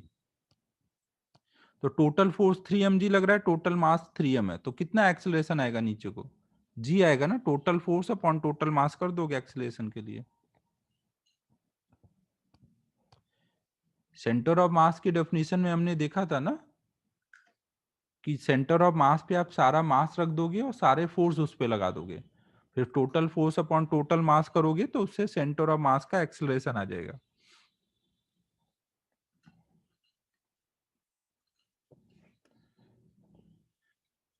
ठीक। और सेंटर ऑफ मास का इनिशियल अगर हाइट देखा जाए ग्राउंड से तो कितना बोलोगे? Initial height of centre of mass ना, हमारा ये जो बिल्डिंग है, एक पार्टिकल तो यहां से फेंका गया है और एक पार्टिकल यहां से, तो इनका अगर हम इसका y कोऑर्डिनेट देखें ना, ऊपर को y एक्सिस ले लेते हैं, तो इसका y कोऑर्डिनेट क्या है? 1 किसको बोला था? इसको 1 बोला था ना। तो इसका y कोऑर्डिनेट क्या बोलोगे? y1 की वैल्यू प्लस 100 ना, ये 100 मीटर की हाइट पर है। और y2 की वैल्यू कितनी होगी? 0 ना, हमने ऐसे एक्सिस लिया ऊपर को। तो इसका y कोऑर्डिनेट 100 है, इसका y कोऑर्डिनेट 0 है। हाँ, इसका मास हमें पता है, ऊपर वाले का m है और नीचे वाले का मास 2m है। तो शुरू में सेंटर ऑफ मास कहां पर था? m1 y1, m1 m है, y1 कितना है? 100 plus m2 y2 upon m1 plus m2। तो 100/3 आ गया। शुरू में सेंटर ऑफ मास यहाँ 100/3 पर है ना। तो अब आप इस क्वेश्चन को ऐसे सोच सकते हो कि एक बिल्डिंग है, वहां पर एक 3m मास का पार्टिकल यहाँ रखा है ना, सेंटर ऑफ मास पे एक 3m मास का पार्टिकल रखा है, और उसकी शुरू में हाइट कितनी है? 100/3। और इसकी शुरू में वेलोसिटी कितनी है? u कितनी है सेंटर ऑफ मास की? शुरू में वेलोसिटी हमने निकाली थी, कितनी आई थी? 100/3। सेंटर ऑफ मास का एक्सेलरेशन कितना है नीचे को? g। और उसकी इनिशियल हाइट पता है, तो मैक्सिमम हाइट पूछी गई है। मैक्सिमम हाइट के लिए क्या करोगे? पहले ये ऊपर जाएगा फिर नीचे आएगा ना। तो u²/2g करके जहां से फेंका है वहां से और ऊपर कितना जाएगा वो निकाल लेंगे ना। h की वैल्यू क्या आ जाएगी? u²/2g। u²/2g क्या होता है? जहां से फेंका है वहां से और कितना ऊपर जाएगा ये बताएगा ना। और उसमें ये इनिशियल हाइट ऐड कर दूंगा, तो टोटल हाइट कितनी आ जाएगी? पहले u²/2g की वैल्यू रख देते हैं, तो ये कितना आ जा रहा है? 100/3 का स्क्वायर बाय 2 इंटू जी। यहाँ केवल मैग्नीट्यूड लिखना होता है ना, जी की वैल्यू कुछ 10 ले ली है। तो ये कितना आ जा रहा है? 1000/9 इंटू 2 18। तो इसको हम कट कर सकते हैं 2 से, तो 500/9। ठीक है, ये हमारी ये वाली हाइट आ गई। और इनिशियल हाइट ये हमारी 100/3 है, ये इनिशियल हाइट जो है। तो एच मैक्स कितना आया? ग्राउंड से हाइट देखेंगे तो इनिशियल हाइट प्लस जितना ऊपर गया।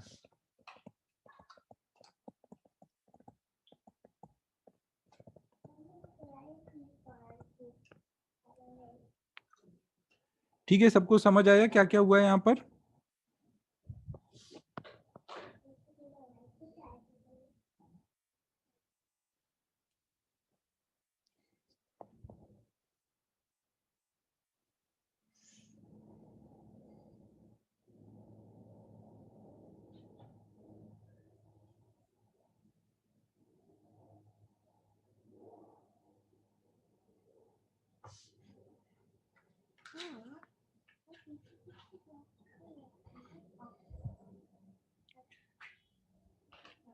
सलोनी, तुझे ये फॉर्मूला देख लेना ना, u स्पीड से कोई चीज को ऊपर फेंकते हैं तो u²/2g हाइट तक जाता है वो।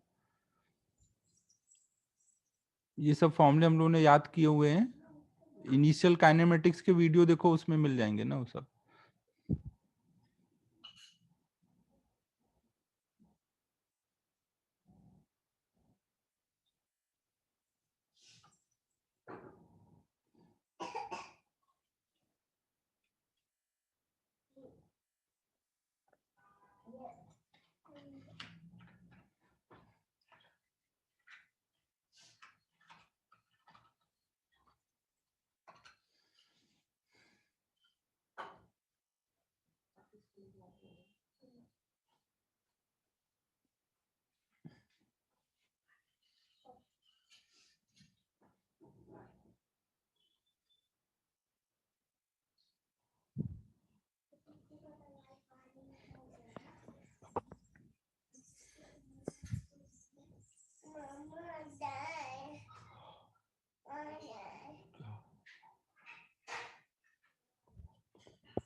हो गया नोट?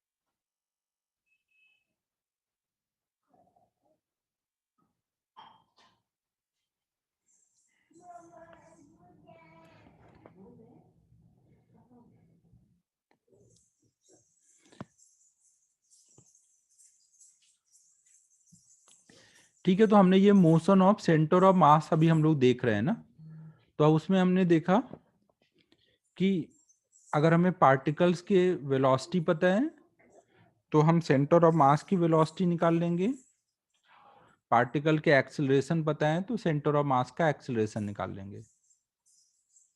अब नेक्स्ट हम लोग देखने जा रहे हैं कि एक्सटर्नल फोर्सेस जो भी सिस्टम पे लगेंगे कैसे वो सेंटर ऑफ मास के मोशन को अफेक्ट करेंगे।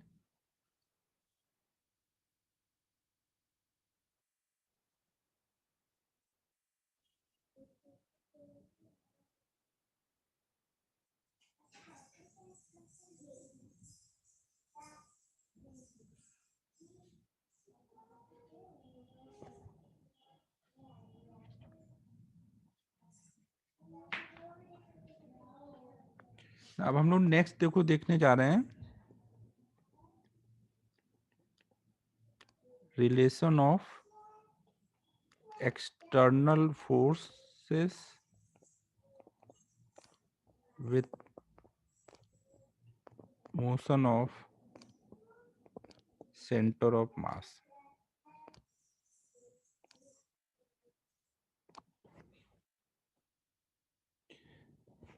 देखो हमने ये देख लिया कि कोई भी पार्टिकल का सिस्टम है, कितने भी पार्टिकल हैं सिस्टम में, सबके कुछ मास है m1 m2 m3 m4 m5, सबकी कुछ वेलोसिटी है v1 v2 v3 v4 v5, ऐसे कुछ कुछ वेलोसिटी है। तो सेंटर ऑफ मास की हम वेलोसिटी क्या कैसे लिखते हैं, m1 v1 प्लस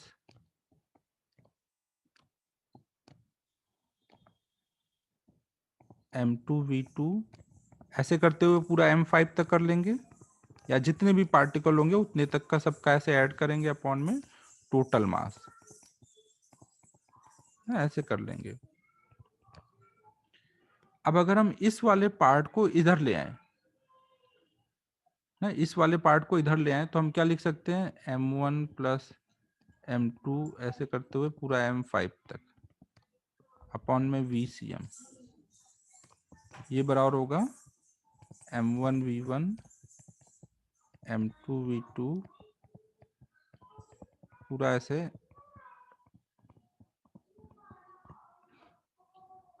अब देखो ये वाला जो मास है m1 से लेके m5 तक, अगर हमारा ये पूरा सिस्टम है तो पूरे सिस्टम के सेंटर ऑफ मास का मास कितना बोलेंगे, पूरे सिस्टम के सेंटर ऑफ मास का मास कितना बोलेंगे, यही बोलेंगे ना, m1 plus m2 plus m3 plus m4 plus m5, सारा मास वहां रख देंगे। तो ये क्या रिप्रेजेंट कर रहा है, पूरे सेंटर ऑफ मास का मास, और ये सेंटर ऑफ मास की वेलोसिटी है। तो सेंटर ऑफ मास का मास इंटू वेलोसिटी, ये क्या रिप्रेजेंट करेगा, सेंटर ऑफ मास का मास और उसकी वेलोसिटी का प्रोडक्ट क्या रिप्रेजेंट करेगा, momentum of centre of mass, ना momentum. Very good Siddhesh, Siddhesh में इंप्रूवमेंट तो होता जा रहा है भाई ना। तो ये सेंटर ऑफ मास का मोमेंटम रिप्रेजेंट करेगा, और ये वाला पार्ट क्या रिप्रेजेंट कर रहा है, हर एक पार्टिकल का अगर हम मोमेंटम ऐड करेंगे तो वो पूरे सिस्टम का मोमेंटम आ जाएगा ना। अगर हम हर एक पार्टिकल के मोमेंटम को ऐड करेंगे वेक्टर एडिशन, तो पूरे सिस्टम का मोमेंटम आएगा ना। कोई भी सिस्टम का मोमेंटम कैसे निकालते हैं, हर पार्टिकल का मोमेंटम ऐड कर देंगे वेक्टर एडिशन। तो ये वाला पार्ट हमें बता रहा है मोमेंटम ऑफ सिस्टम,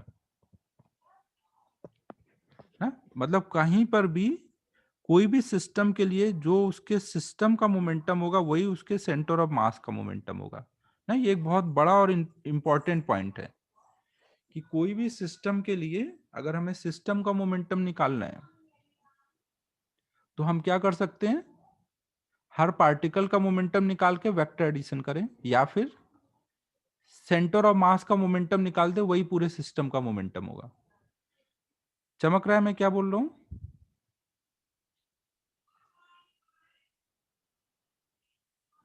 ये पॉइंट नोट कर लो।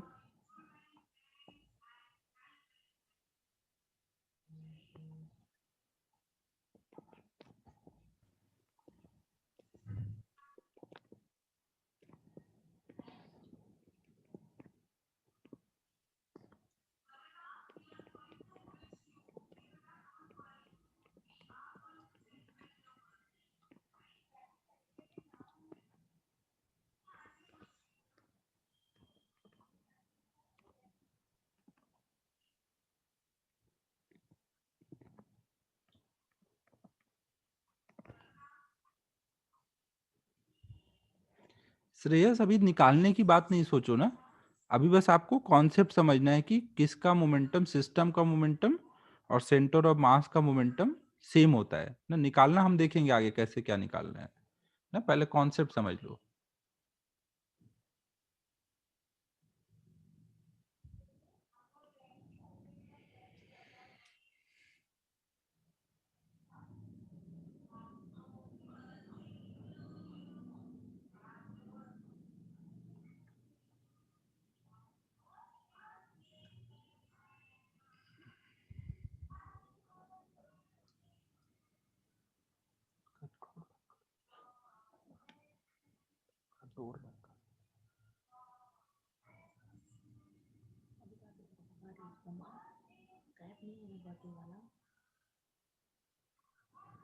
ले आएंगे।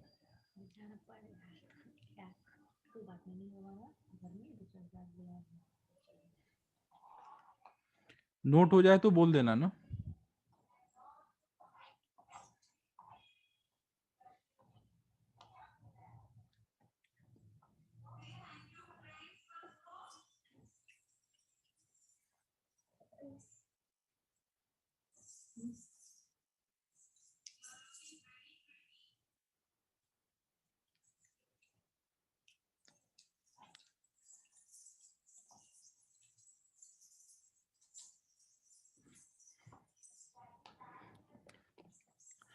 ठीक है, अब देखो हम लोग नेक्स्ट पॉइंट देखते हैं।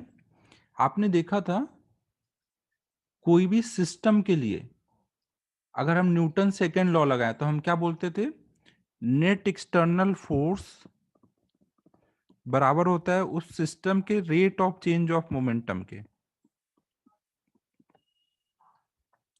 ना। कोई भी सिस्टम के मोमेंटम का जो रेट ऑफ चेंज होगा वो किसके बराबर होता था, नेट एक्सटर्नल फोर्स के ना।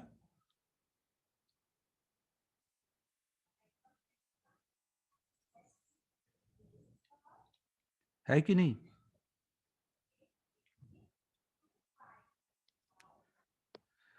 तो और हमें पता है सिस्टम का मोमेंटम मतलब सेंटर ऑफ मास का मोमेंटम, तो हम यही चीज इसके लिए भी लगा सकते हैं, नेट एक्सटर्नल फोर्स बराबर होगा rate of change of momentum of centre of मास। मतलब सेंटर ऑफ मास का मोमेंटम कब चेंज करेगा, जब वहां पे एक्सटर्नल फोर्स लगेगा। अगर सिस्टम पे एक्सटर्नल फोर्स नहीं लगेगा तो क्या सेंटर ऑफ मास का मोमेंटम चेंज करेगा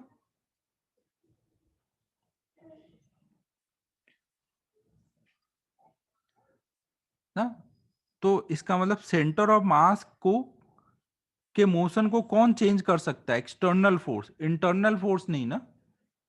मोशन ऑफ सेंटर ऑफ मास, उसका जो भी मोमेंटम है उसको कौन चेंज करा सकता है, एक्सटर्नल फोर्स ही चेंज करा सकता है। इंटरनल फोर्स का उसमें कोई रोल नहीं होगा।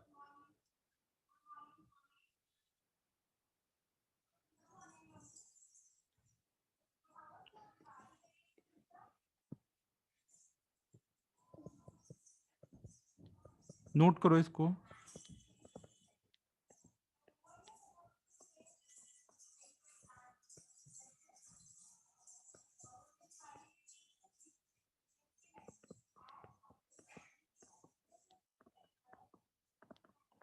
ये बहुत इंपॉर्टेंट लाइन है ना जो यहाँ लिख रहा हूं। Momentum of centre of mass can be changed by external force only ना, केवल एक्सटर्नल फोर्स उसको चेंज कर सकता है, इंटरनल फोर्स उसको अफेक्ट नहीं कर सकता।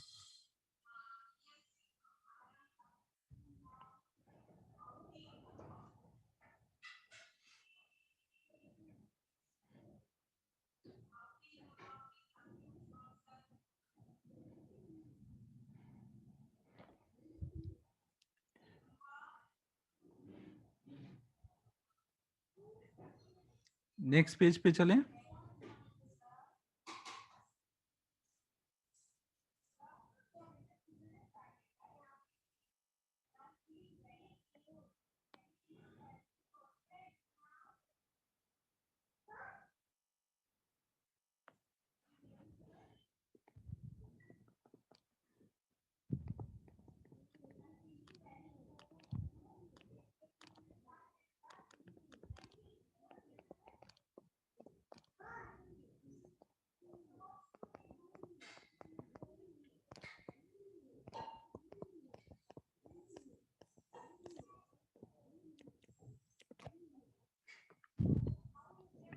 फिर देखो हमने अब ये देख लिया कि external force, net external force बराबर होगा rate of change of momentum of centre of mass of system. और अगर कहीं पर एक्सटर्नल फोर्स है ही नहीं है, अगर एक्सटर्नल फोर्स जीरो है, तो वहां पे क्या होगा, मोमेंटम ऑफ सेंटर ऑफ मास का रेट ऑफ चेंज भी क्या होगा, जीरो होगा। तो इसका मतलब वहां पे मोमेंटम ऑफ सेंटर ऑफ मास क्या रहेगा, कांस्टेंट। डिफरेंशिएशन किसका जीरो होता है, कांस्टेंट का ना। मतलब वहां पर सेंटर ऑफ मास अगर रेस्ट में है तो वो रेस्ट में ही रहेगा, अगर वो किसी वेलोसिटी से चल रहा है तो चलता रहेगा, अगर वहां पे बाहर से फोर्स नहीं लग रहा है तो ना। ये भी एक इम्पॉर्टेंट कॉन्सेप्ट है ना, ये इस पे बहुत प्रॉब्लम आएंगे।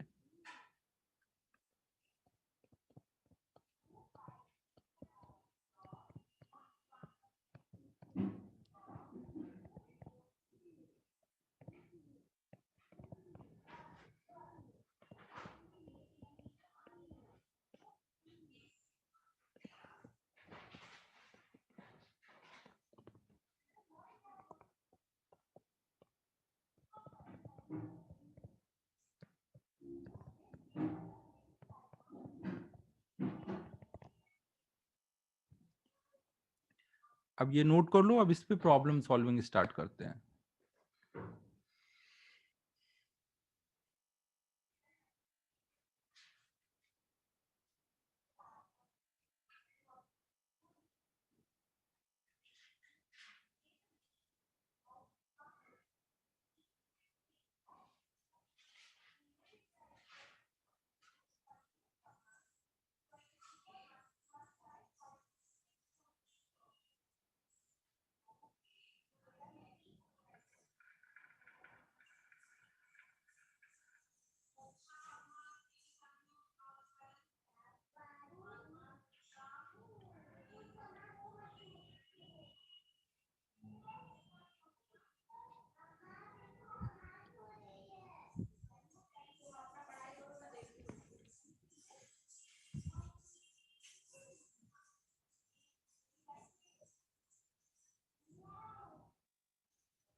रिकॉर्डिंग सेंड कर दूंगा, मुझे व्हाट्सएप पे मैसेज करना, मैं सेंड कर दूंगा।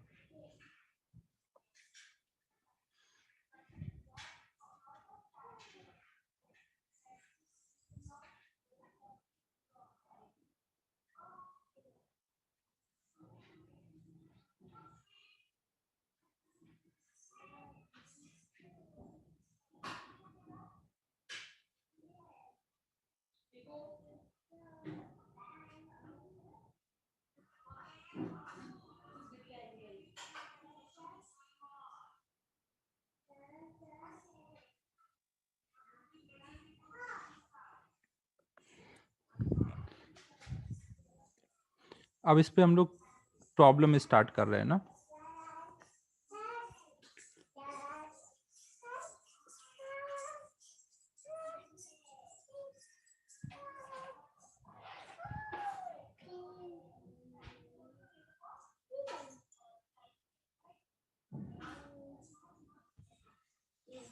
अमन यही बोल रहा है ना।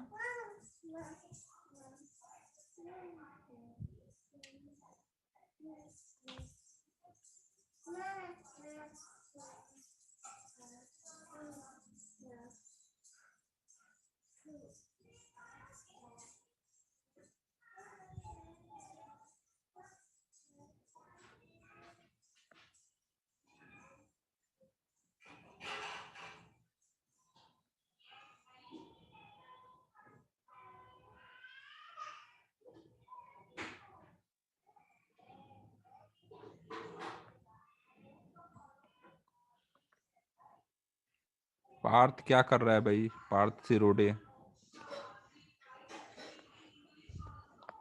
चलो देखो इसमें, अब इस पे हम लोग अब कुछ प्रॉब्लम करते हैं।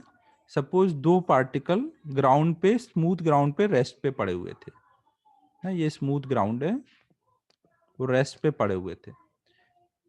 फिर ये म्यूचुअल अट्रैक्शन से एक दूसरे की तरफ चलने लग गए। पार्टिकल 1 2 मीटर पर सेकेंड से चलने लग गया, पार्टिकल 2 3 मीटर पर सेकेंड से चलने लग गया, ड्यू टू म्यूचुअल अट्रैक्शन। तो हमें बताना है यहाँ पर सेंटर ऑफ मास की क्या वेलोसिटी आएगी। क्वेश्चन मैं लिख देता हूँ, two particles are placed over smooth horizontal surface. ये हॉरिजॉन्टल लिखा है ना। इफ दे स्टार्ट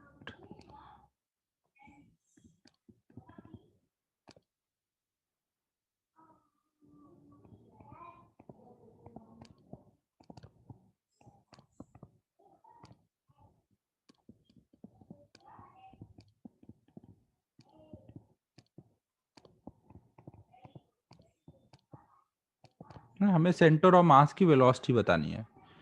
बताओ सभी इसमें क्या होगा।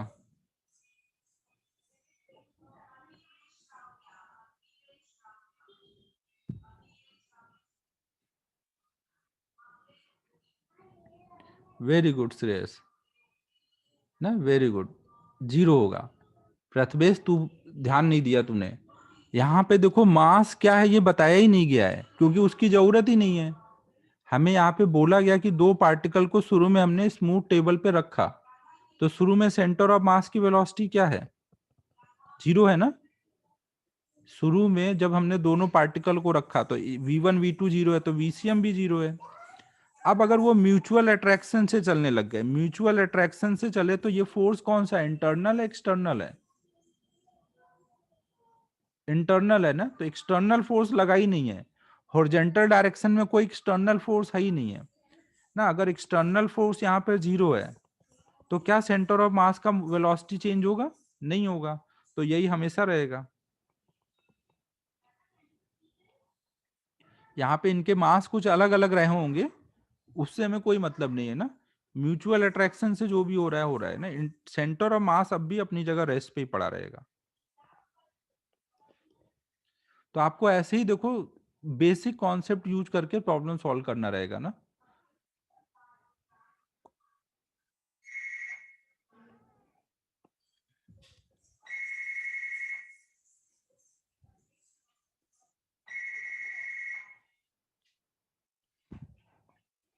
और ऐसे ही कुछ प्रॉब्लम करते हैं। सपोज एक स्मूथ प्लैंक है,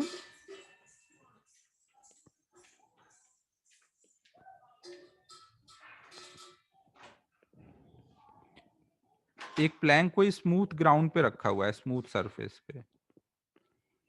प्लैंक का मास m है और इसके एक एंड पे अपना चिंटू खड़ा है। चिंटू का मास स्मॉल m है और इसकी लेंथ l है।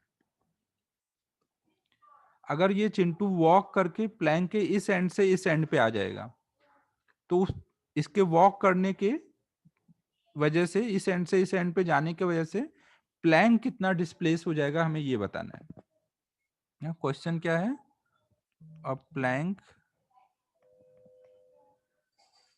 Is placed over smooth horizontal surface.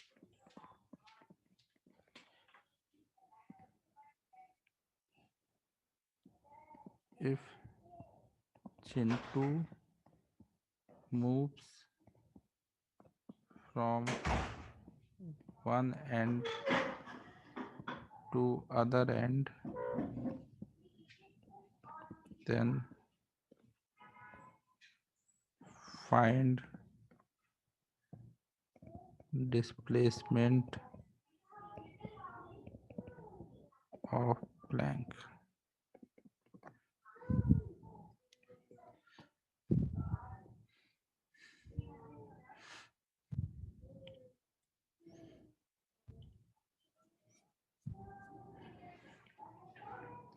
नहीं, माइनस एल नहीं आएगा भावेश। हाँ आदित्य, वेरी गुड।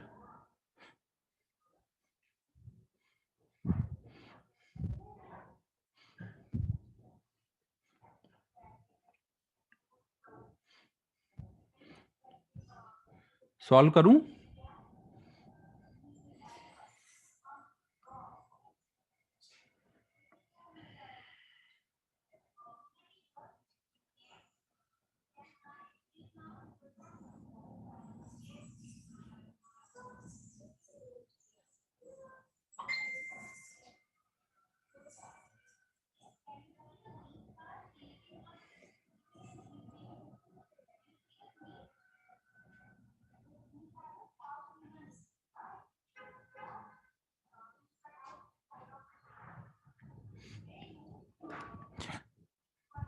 ठीक है, अब मैं देखो सॉल्व कर रहा हूं ना।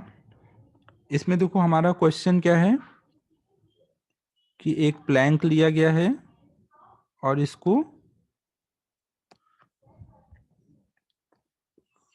स्मूथ सरफेस पे रखा गया है ना, ये स्मूथ सरफेस है।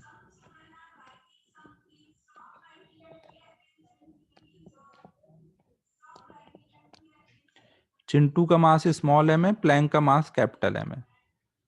अब देखो शुरू में ये चिंटू अपने इस एंड पे खड़ा था। अगर हम चिंटू और प्लैंक को एक सिस्टम लेते हैं ना, अगर हम चिंटू और प्लैंक को एक सिस्टम लेते हैं तो इस सिस्टम पे हॉरिजॉन्टल डायरेक्शन में कोई फोर्स लग सकता है? हॉरिजॉन्टल डायरेक्शन में नेट एक्सटर्नल फोर्स कितना आएगा? 0, क्योंकि हॉरिजॉन्टल में कौन सा फोर्स लग सकता है? फ्रिक्शन ही लग सकता है ना। नॉर्मल mg ये तो वर्टिकल में लगेगा, हॉरिजॉन्टल में तो फ्रिक्शन ही लग सकता है ना सिस्टम पे। लेकिन ग्राउंड स्मूथ है तो हॉरिजॉन्टल में कोई बाहर से फोर्स लगेगा? नहीं लगेगा ना, 0 फोर्स होगा ना। ये चिंटू प्लैंक पे चलेगा तो इनके बीच का जो फ्रिक्शन होगा वो इंटरनल फोर्स होगा ना। प्लैंक स्मूथ नहीं है, प्लैंक पे चिंटू चलेगा ना तो इनके बीच में फ्रिक्शन लगेगा, लेकिन वो तो सिस्टम के अंदर का फोर्स है ना। सिस्टम पे बाहर से कौन सा फोर्स लगेगा? यहां से, ग्राउंड से, वो वाला 0 है। तो अगर सिस्टम पे हॉरिजॉन्टल में कोई एक्सटर्नल फोर्स नहीं है तो क्या हॉरिजॉन्टल में सेंटर ऑफ मास चल सकता है? शुरू में सेंटर ऑफ मास रेस्ट पे था क्योंकि दोनों रेस्ट पे थे। फिर चिंटू जब इस पे चला तो चिंटू जो चला वो किस रीजन से चला? इंटरनल फोर्स की वजह से चला ना। तो सेंटर ऑफ मास रेस्ट पे ही रहेगा। अगर सेंटर ऑफ मास रेस्ट पे है तो सेंटर ऑफ मास का डिस्प्लेसमेंट होगा क्या?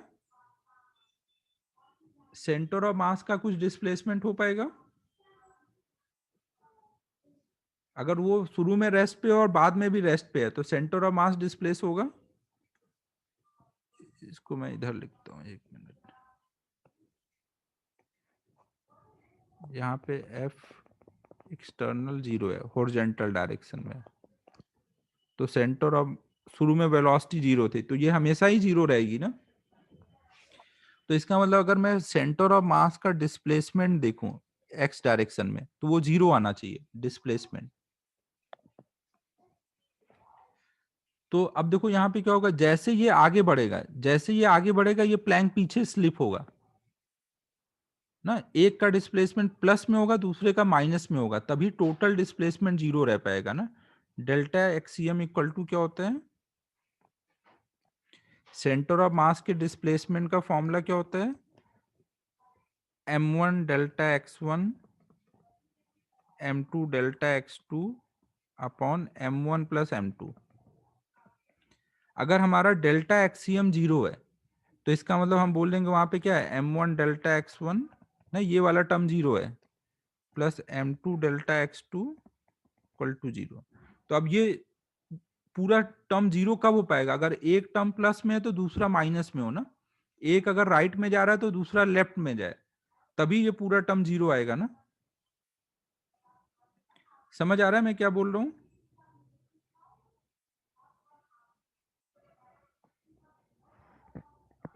तो अगर ये आगे को जाएगा तो ये प्लैंक पीछे को जाएगा, तभी दोनों का मिला करके पूरे सेंटर ऑफ मास का डिस्प्लेसमेंट जीरो मिलेगा। तो मान लो जब तक वो यहां से यहां आएगा तब तक प्लैंक पीछे को कुछ एक्स स्लिप हो गया ना, मान लो ये पीछे को एक्स स्लिप किया, तो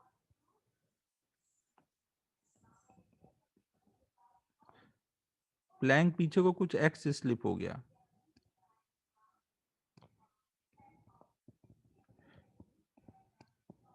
ना, जब तक चिंटू इस एंड पे पहुंचा तब तक प्लैंक पीछे को कुछ एक्स चला गया। तो चिंटू का आगे को डिस्प्लेसमेंट कितना बोलोगे, चिंटू प्लैंक पे तो एल चला है लेकिन ग्राउंड पे कितना आगे चला है,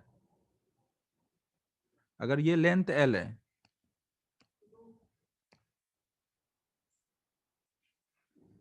चिंटू आगे कितना गया, यहां से यहां पहुंचा है ना,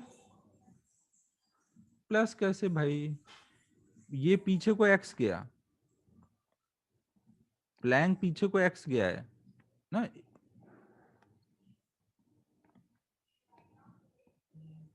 पूरी यहां से यहां तक की लेंथ एल है, चिंटू यहां से यहां पहुंचा है, तो ये डिस्प्लेसमेंट जो होगा चिंटू का ना, वो कितना होगा, एल माइनस एक्स ही होगा ना। चिंटू के डिस्प्लेसमेंट को मान लो हम डेल्टा एक्स वन बोलते हैं, तो वो कितना होगा, एल माइनस एक्स ना। चिंटू को हमने फर्स्ट पार्टिकल पकड़ा, प्लैंक को हमने सेकेंड पार्टिकल पकड़ा, तो फर्स्ट पार्टिकल का मास कितना है, स्मॉल एम, और फर्स्ट पार्टिकल का डिस्प्लेसमेंट कितना है, एल माइनस एक्स। वो राइट को है ना, जो इधर को राइट को वो प्लस ले रहे हैं, जो लेफ्ट को वो माइनस ले रहे हैं। प्लैंक को सेकेंड पार्टिकल बोलना है, प्लैंक का मास है कैपिटल एम, और प्लैंक का डिस्प्लेसमेंट कितना बोलोगे, माइनस एक्स, क्योंकि वो लेफ्ट में गया है ना। ठीक है, यहां तक सबको क्लियर है। Delta x one delta x two की वैल्यू लिख दी, m1 m2 की वैल्यू लिख दी। अब ये वाली वैल्यू हम यहाँ पे डाल देंगे,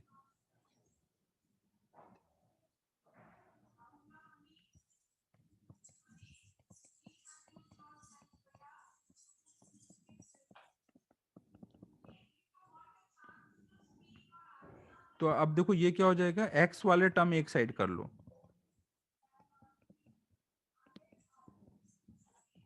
तो इससे x की वैल्यू आ गई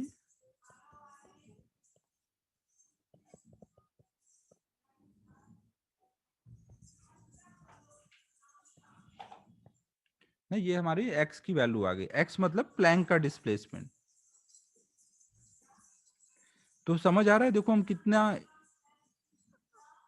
इसको यूज करके, एफ एक्सटर्नल जीरो है तो वीसीएम जीरो है, तो वो नहीं चलेगा, इस कॉन्सेप्ट को यूज करके कैसे अच्छे से हम प्रॉब्लम सॉल्व कर सकते हैं।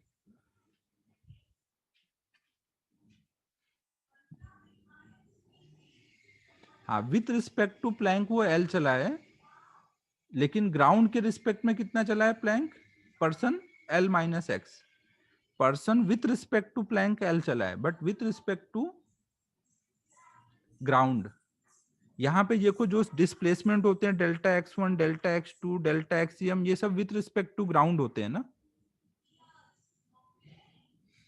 Delta x one delta x two delta x cm ये सब विथ रिस्पेक्ट टू ग्राउंड है। चिंटू प्लैंक पे एल चला, बट ग्राउंड के रिस्पेक्ट में एल माइनस एक्स चला।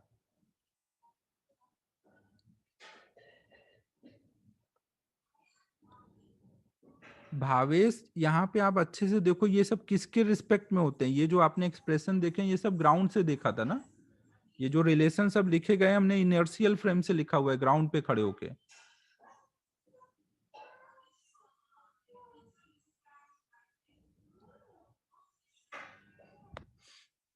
यहाँ पे एक चीज और ध्यान रखना, अक्सर हम ऐसा यूज करेंगे कि कोई चीज आगे जा रही हो, वो जिस पे आगे जा रही है वो पीछे जा रहा है, तो वो नेट आगे कितना जाएगा, तो जितना ये आगे गया उसमें माइनस कर देंगे जितना जिस पे वो गया वो कितना पीछे गया है ना। जैसे चिंटू कोई सरफेस पे 10 स्टेप आगे गया और वो सरफेस पीछे 2 स्टेप चला गया, तो नेट चिंटू आगे कितना गया, 8 स्टेप ना। ऐसे हम डायरेक्ट यूज करेंगे ग्राउंड के रिस्पेक्ट में। कोई भी सरफेस पे आप 10 स्टेप आगे गए, लेकिन जिस सरफेस पे आगे गए,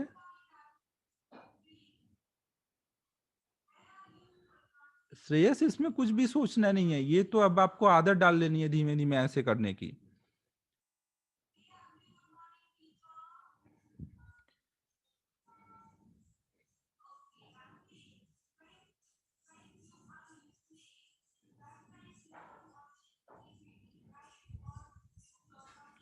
हाँ, इनिशियली V0 है, इनिशियली चिंटू प्लैंक पे खड़ा था, इनिशियली चिंटू प्लैंक पे खड़ा था,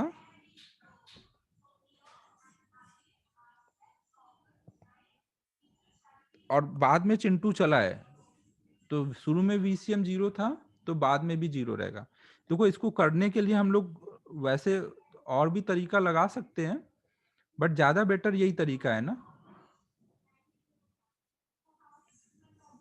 जो सबसे बेटर है वही मैंने तरीका बताया, आपको ऐसे ही सोचना है। तो अब ये सब रिवाइज कर लेना अच्छे से।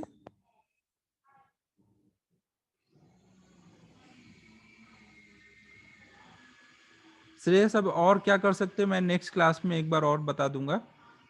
हम कहीं ओरिजिन लेके सबके सेंटर ऑफ मास का कोऑर्डिनेट निकाल सकते हैं और बाद का कोऑर्डिनेट निकालते हो, दोनों सेम कर देते हैं, उससे भी आ सकता है, बट वो यही सेम चीज है, सेंटर ऑफ मास में चेंज नहीं आया है, तो वो कर सकते हैं। होमवर्क 1 मिनट में देखता हूँ क्या दे सकते हैं आज।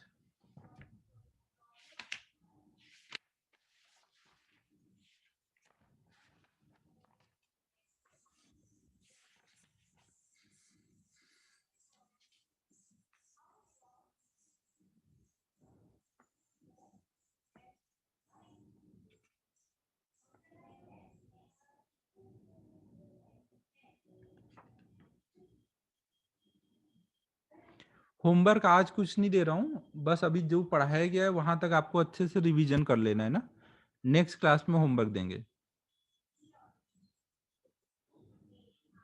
आयुष दिया ही नहीं मैंने तुझे, तो खुश हो जा अब एकदम। अपना टेस्ट का टॉपिक डिसाइड हो गया था ना मंडे को, WP PNC और केमिस्ट्री में रेडॉक्स शायद बोला था उन्होंने। केमिस्ट्री में क्या था, रेडॉक्स ही था ना। ठीक है ठीक है।